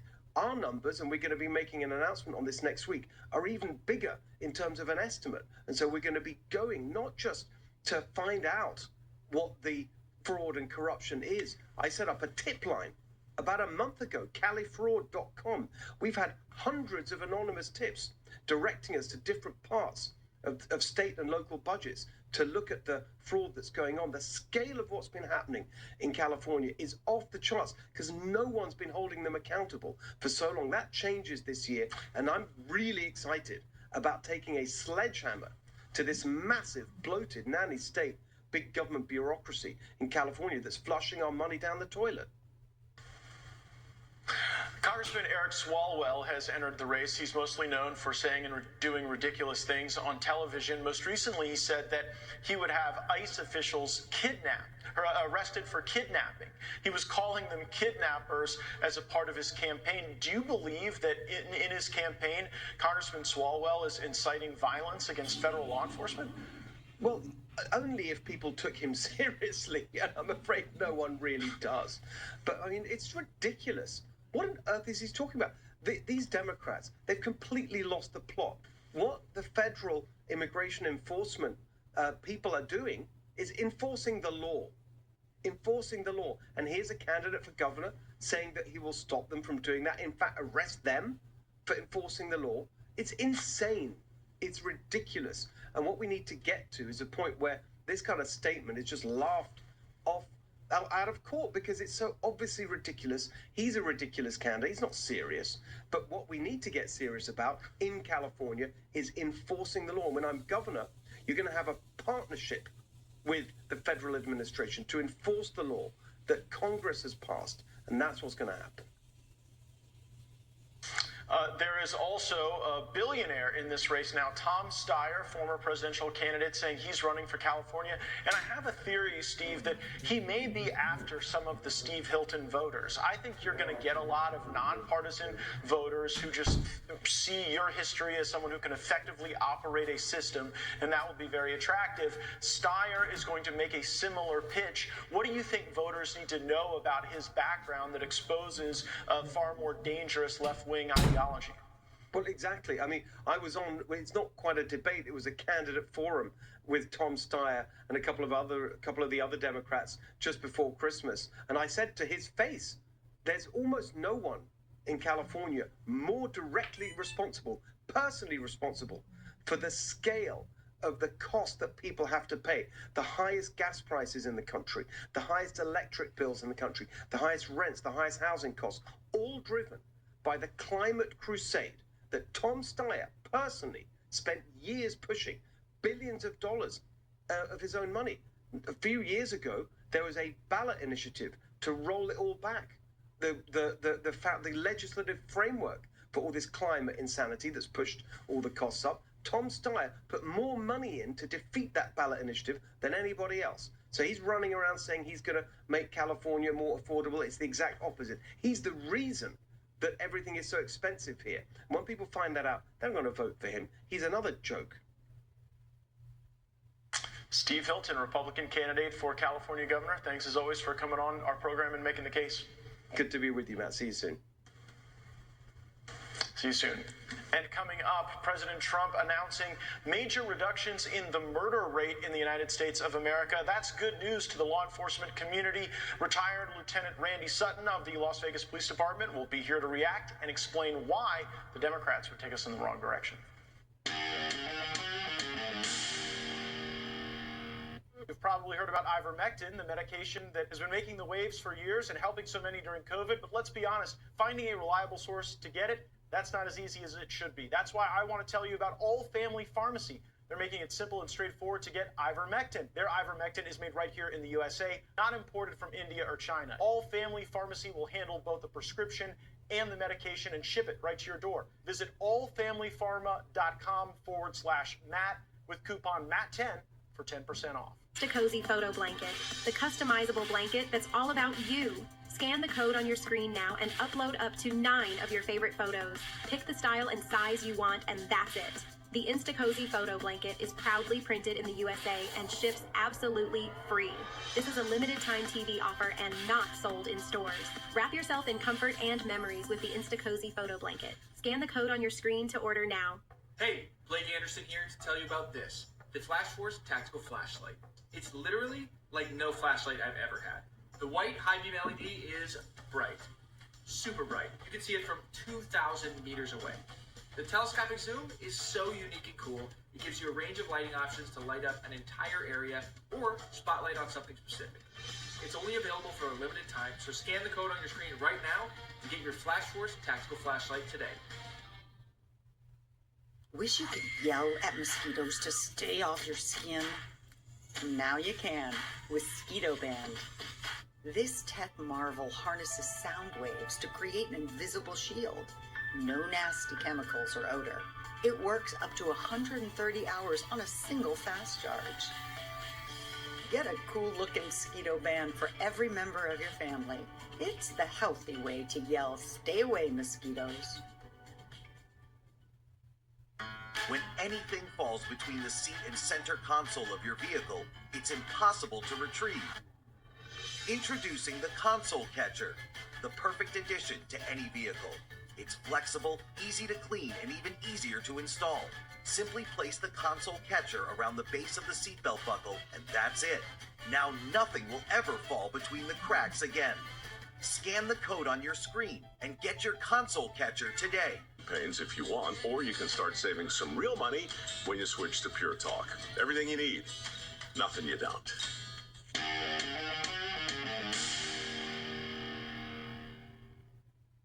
The new year has already brought us some good news regarding the safety of American streets. The Trump-Vance administration has led the largest reduction in homicides ever recorded. It was explained by the CIA analyst Jeff Asher in this video. Take a listen. The Real-Time Crime Index, which is a sample of 550 or so agencies covering about a third of the country's population and about 55 to 60-ish% of the murders that occur each year. Based on that sample, murders down almost 20% this year compared to last. So even taking a conservative view, let's say it's 17%, 16%, you're still looking at the largest one-year drops ever recorded. You've got other places like Detroit, Philadelphia, Baltimore that are on track to have the fewest murders since the 1960s. New Orleans, even in spite of the terrorist attack on January 1st, is on pace to have the fewest murders since 1970. Joining us now, founder of the Wounded Blue and former retired lieutenant with the Las Vegas Police Department, Randy Sutton. Randy, when I saw this news today, I was dying to have you on the program because usually you and I are talking about some terrible attack against our ICE or our law enforcement, baited by the rhetoric of the political left. But now we get to reflect on some excellent news. President Trump's administration leading the largest decline in homicides ever recorded. What's your reaction? Yeah, this is great news, and but we have to be cautious about this. Let's look at the statistical stuff and understand that statistics can play a lot of different roles. But the reality is this: that a relatively small number of offenders are the ones who are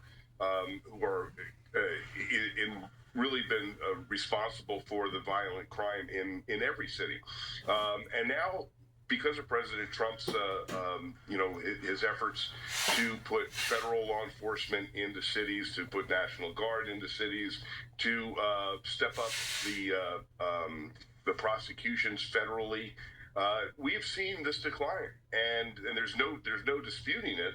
There is a legitimate decline in the murder rate. Now, let's ask the people, though, do they feel safer in their communities? And you will still see that there is a fear that permeates many of our larger cities. And so there's a lot of work to be done here. Yeah, it may be a bit of an esoteric question, but given your experience in law enforcement, I'm going to ask it. What deters homicide? Is it long prison sentences? Is it a forward, very present police force? What is it that you think actually deters homicide in this country? So there are several different kinds of homicides that take place. Some that law enforcement can play a role in, such as gang violence. Gang violence plays a major role in the homicide rate of this nation. And that is something that law enforcement, prosecutions, and the criminal justice system can actually play a mediating role in, because by putting gang offenders into prison, by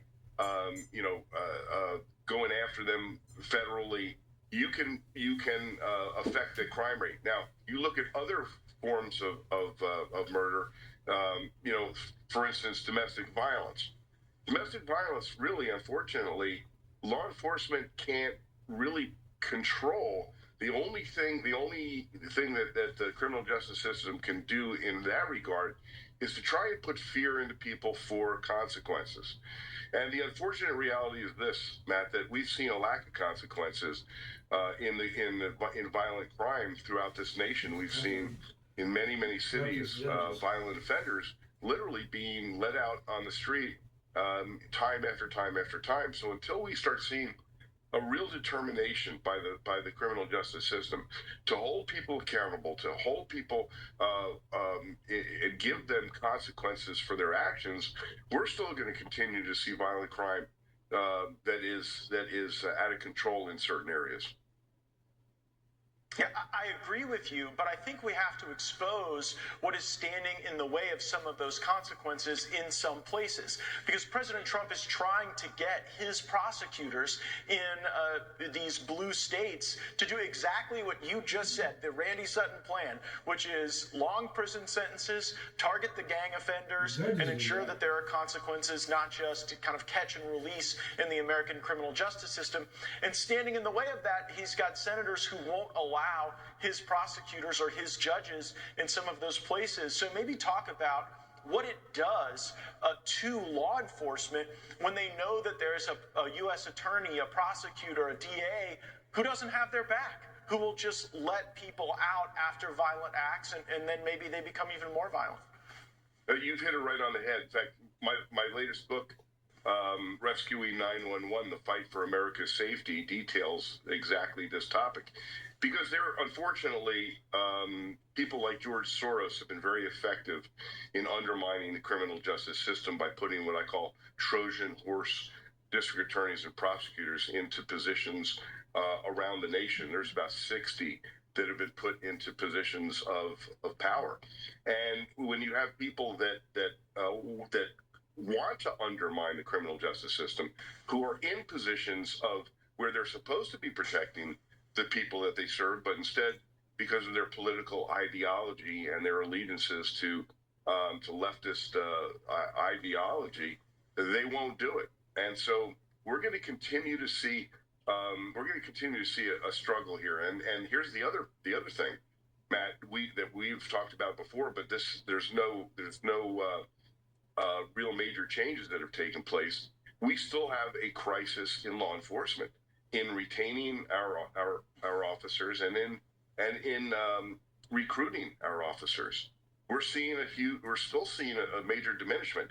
Now, you know, we've seen the military has seen a major rise in people wanting to join the service, right? But we need to do the same thing with American policing, and that's going to really require a real effort on the part of cities, states, and also the federal government. No, you've made an interesting point, because with the military, it is by its nature a top-down institution. And so by changing the vision at the top, they have been able to ignite that interest. Whereas in policing, it is by definition a bunch of individual component parts in different state components, county, municipality, township. And you can't just have one voice speak to the harm that has been done to the law enforcement community. I mean, when you had a national party saying you needed to eliminate the immunities of law enforcement, you needed to eliminate their access to some of the protective gear that they got from the military when it was depoted, and you're also going to limit some of the tools that they have to restrain people when they're violent against them. It is a really negative message, and probably it's going to take more time to address because of that structure. I'll give you the last word, Randy Sutton. Thank you. I appreciate you saying that. That you're 100% right on. And unfortunately, we're still seeing a major deficiency in national law enforcement leadership, being courageous when it comes down to running their departments. There's still much of the political environment is still playing a major role, and we're still seeing power at the top levels undermining the law enforcement efforts. Wow, Randy Sutton, a retired lieutenant with the Las Vegas Police Department, founder of the Wounded Blue. Thanks as always for coming on, and let's at least celebrate fewer homicides, but obviously a lot of work to do. Thanks for being with us. Thank you for having me, Matt. President Trump says his New Year's resolution is peace on earth. Daniel Baldwin is at the White House and has been following the administration's early moves in the new year. He brings us those stories next.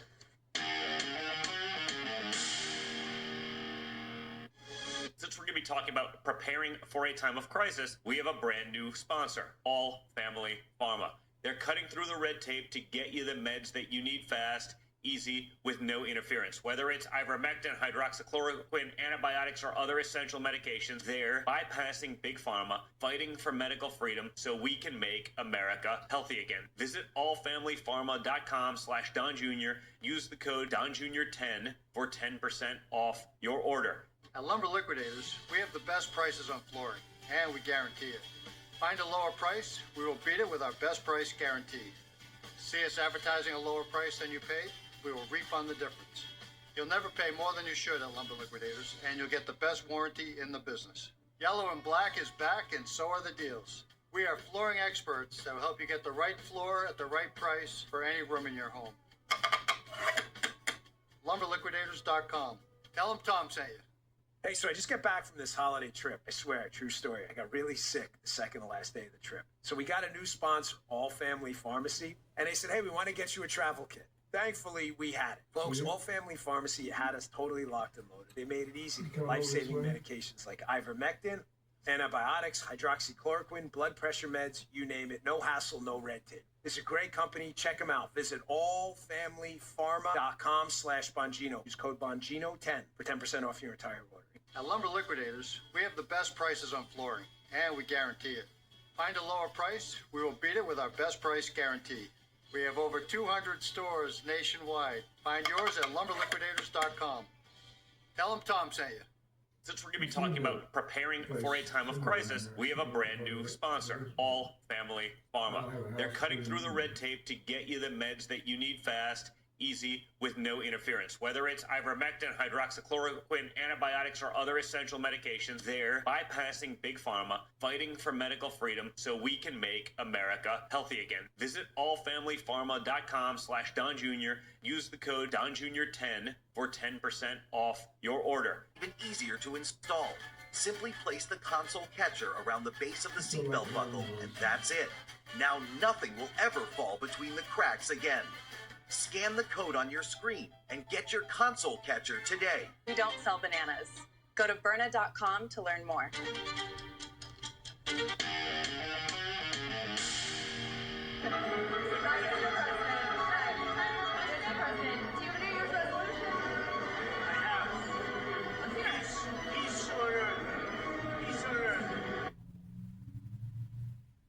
President Trump seemingly enjoying himself in the new year, and joining us now, the journalist who covers the Trump administration better than any other, OAN's own chief White House correspondent, Daniel Baldwin. So, Daniel, here we are in 2026. What is on the agenda for the administration to have a successful kickoff to the year?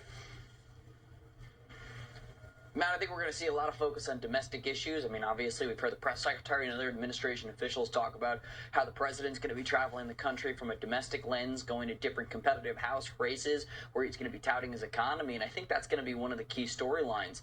Two things to look out for that the president is keenly going to be watching heading into 2026 is obviously the Supreme Court case involving tariffs. That's a huge deal. Obviously, we know the president is gearing up to try to make sure that the economy takes off this year, considering it's voters' number one issue ahead of midterms, and the numbers look really good. 4.3% GDP growth, 2.7% year-over-year inflation in November, many other things like record high in the stock market. But the president will be incredibly upset if the Supreme Court ultimately overturns tariffs, causing a lot of chaos for the economy. And we know that the president has built up the foundation of what he believes will be a very powerful economy on the back of these tariffs. Another thing, obviously, the Fed chair. The Fed chair is going to be a major decision. The president has teased that he'll be announcing his pick sometime this month here in January. He says he has one key favorite. You know that Fed Chair Jerome Powell, his term is ending in May, Matt, and obviously the president has pinned a lot of blame for the economy and economic woes of the past year that we've seen, sort of tied to the Biden administration and the fact that Powell has been a little bit too little too late when it comes to interest rate cuts. So I think we're going to see this sort of become the vision of what the president has sort of imagined this economy be in this next year. We're going to see the president really aggressively hit the road to try to talk about how he has built an economy that works for everyday Americans, Matt. Yeah, that Fed chair pick, certainly something everyone is looking at as a major indicator of stability in the economy. I think Kevin Haysid, Kevin Warsh, two excellent choices before the president. A lot of folks think it's going to be one of those two. And like you say, with the Supreme Court decision, all of these investment announcements that you've covered, that we've talked about from other nations into the United States, into our productive sectors of the economy, creating jobs, all of that hangs in the balance based on this Supreme Court decision. So far, the court has upheld executive authority on a number of occasions, so we're pretty optimistic, but certainly something to watch. Daniel, do you think that there'll be the lashing of these things, going to the swing districts and then touting some of these major investments that have emerged out of Trump's economic policies, and kind of having the ribbon cutting strategy as we get closer to the midterms? They should. And one key number that hasn't really been talked about a lot, Matt, but it shows that the president's strategy of mixing tax cuts with tariffs to drive domestic investment is working, is construction jobs. The U.S. economy added more than 50,000 construction jobs over the last 3 months. That's a number that doesn't get talked about a lot, but it should, because obviously it's the winter. It's very cold here, especially in the Northeast.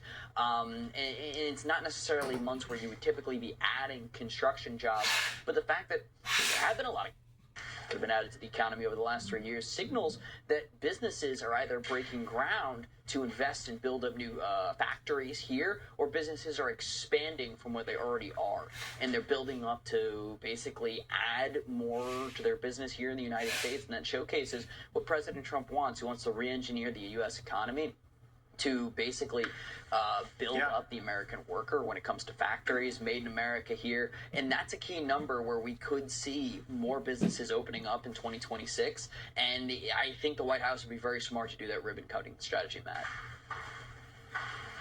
Yeah, and obviously people are going to be feeling better when they get those tax returns back. I know the White House is pinning a lot of their hopes on how people feel about the economy to an expectation of large refunds that can ignite business confidence, consumer confidence, and I think a pretty confident White House right now heading into these midterms with an economic record to tout. Daniel Baldwin, our chief White House correspondent, thanks for coming on the program and bringing us up to date.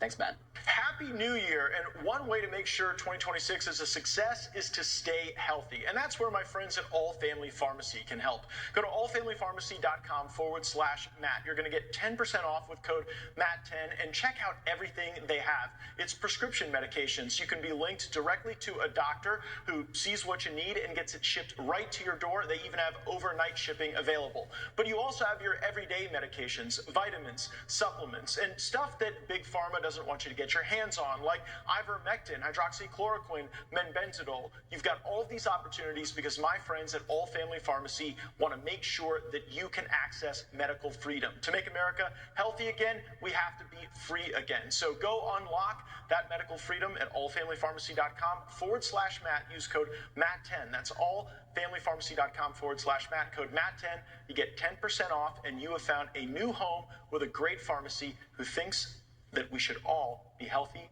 and happy.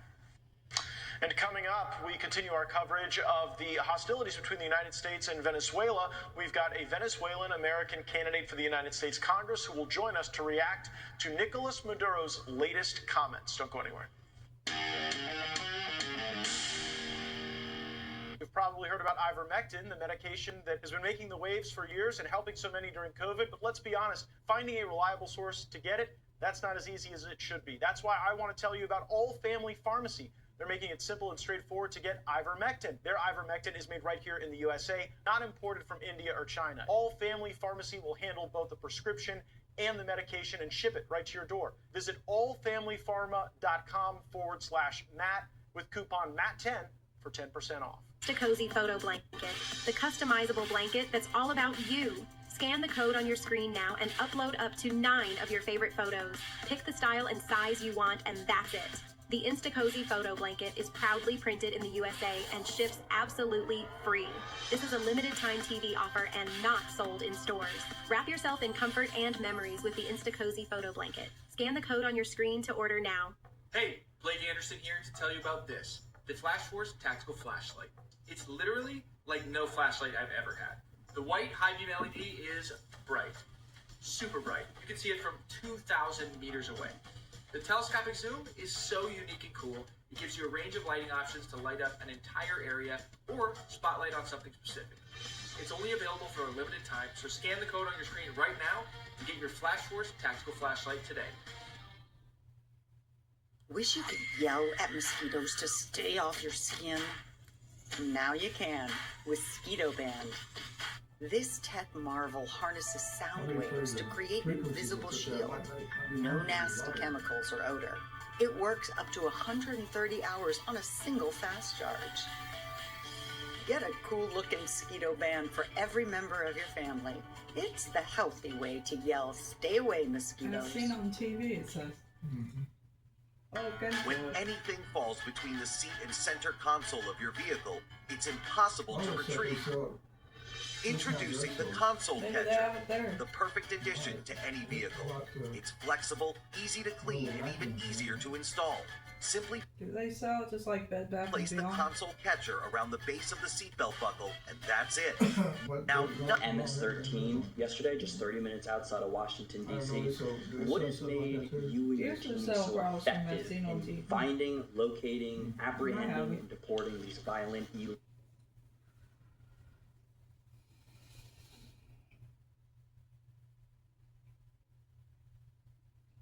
The Cozy Photo Blanket, the customizable blanket that's all about you. Scan the code on your screen now and upload up to 9 of your favorite photos. Pick the style and size you want, and that's it. The InstaCozy Photo Blanket is proudly printed in the USA and ships absolutely free. This is a limited time TV offer and not sold in stores. Wrap yourself in comfort and memories with the InstaCozy Photo Blanket. Scan the code on your screen to order now. Hey, Blake Anderson here to tell you about this. The Flash Force Tactical Flashlight. It's literally like no flashlight I've ever had. The white high beam LED is bright, super bright. You can see it from 2,000 meters away. The telescopic zoom is so unique and cool. It gives you a range of lighting options to light up an entire area or spotlight on something specific. It's only available for a limited time, so scan the code on your screen right now and get your Flash Force Tactical Flashlight today. What kind of phone do they use to scan the code? Wish you could yell at mosquitoes to stay off your skin? Now you can with Mosquito Band. This tech marvel harnesses sound waves to create an invisible shield. No nasty chemicals or odor. It works up to 130 hours on a single fast charge. Get a cool-looking Mosquito Band for every member of your family. It's the healthy way to yell, "Stay away, mosquitoes." Remarking, I think this would be a good time for a beer. This is your history, your news.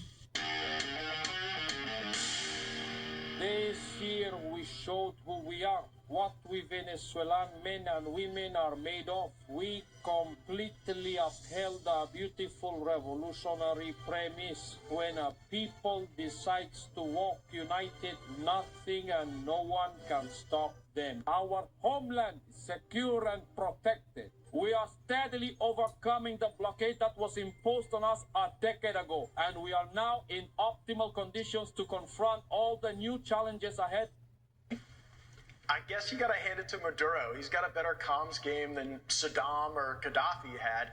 We don't know if it'll mean a different fate for him in the end. That likely depends on whether or not he's reasonable and leaves the country after having lost an election and now is largely maintaining power through a military coup supported by narco-terrorism. But it does seem the dictator is trying to extend the olive branch, doing everything possible to signal to the United States that he's open to cooperation or negotiation. A lot of people have come on this program saying that he shouldn't be believed. There are 88 political prisoners that Venezuela just did free. Some are viewing that as a sign that the dictator wants to make book with the United States, a nation he at one point called a brother country. Take a listen. To the people of the United States, I say what I have always said. In Venezuela, you have a brother country. We are a friendly government. We must start to speak seriously with the facts in hand. If the U.S. wants to speak seriously about an agreement to battle drug trafficking, we're ready to do that. If they want Venezuela's oil, Venezuela is ready to accept U.S. investments like those of Chevron, when, where, and how they want to make them. Joining us now, Venezuelan-American candidate for the United States Congress, Carmen Maria Montiel. Carmen, thanks for joining us again on the program. We've now seen these big demonstrations by Maduro of his desire for negotiation and peace if he's allowed to stay in power. Do you think Maduro can be trusted? Not at all. Not at all. Thanks for having me. Listen, you cannot trust a criminal. You cannot negotiate with a criminal. He's being given ample time, and this decision to now try to negotiate is just a desperation action. He is not to be trusted. He is the head of a drug cartel. He is the head and creator of Tren de Aragua. So how can you negotiate with a criminal? So I don't think, and I believe President Trump have been patient in this whole situation, and President Trump knows by now it's too late for Maduro. Do you believe Congress should authorize the use of military force against the Venezuelan regime? I believe so, because the regime represents a threat to the United States. We have to take into consideration that here from Houston to Maracaibo, there is only 2,008 miles distance. From the southern point of Florida to Caracas, it's 1,200 miles. Strategically, because of the region, we're in the same continent, it is a threat. We have to take into consideration that in Venezuela is being kidnapped by Cuba. And with that, China has entered Venezuela, Russia, Iran, Hamas, Hezbollah. So it represents a threat. Therefore, and also we saw how Tren de Aragua was sent to United States and create all this crime that are the good citizens of the United States has been the victims. So it is a threat. Therefore, the Congress need to approve it because it's a threat for the region, it's a threat for United States, and it's time to end the regime. And once the regime in Venezuela falls, then Cuba and Nicaragua will follow, and we will reestablish democracy and freedom in the region. If Maduro does fall, I wonder what that does to the argument for socialism here in the United States. You know, one of the reasons you're running for Congress is you want to stop our country from taking this path to socialism. Do you believe that the fate of socialism in America is tied to the fate of Maduro, the way you think that communism's fate in Nicaragua and Cuba is tied to Maduro? It is. You know, Venezuela has infiltrated the United States. It's well known. Venezuela, the regime, and I want to make clear, it is the regime, not Venezuela, not the Venezuelan people. The regime was part of the stolen elections in 2020. Tren de Aragua was a plan to destroy our country. And our institutions has been infiltrated by socialists and communism, because I always say socialism is the entry door to communism. So that's why we need to stop it. And by stopping the regime in Venezuela, we can put a stop in the United States. Now, it's not going to be overnight, because as I said, our institutions, our government has been infiltrated by communists, and it's going to take time to clear all this up. Indeed, that sounds like an infiltration that will require a lot of energy and focus. Carmen Maria Montiel, candidate for the United States Congress on the Republican side in Texas. Thanks so much for joining us this evening. Thank you, Matt, for having me. That's all the time we have this week. We will be back on Monday. Make sure to sign up for the OAN Live app if you haven't already. Just go to OANN.com. Have those YouTube TV preferences set so that at 9 o'clock Eastern every evening you join us here on The Matt Gaetz Show. You can follow me on Twitter at Matt Gaetz. Email us, The Matt Gaetz Show at OANN.com. And of course, stay right here because your Friday is not over until you watch Fine Point, guest hosted by my friend David Pollack. Until then, have a great weekend. We will see you Monday. Let's go get them.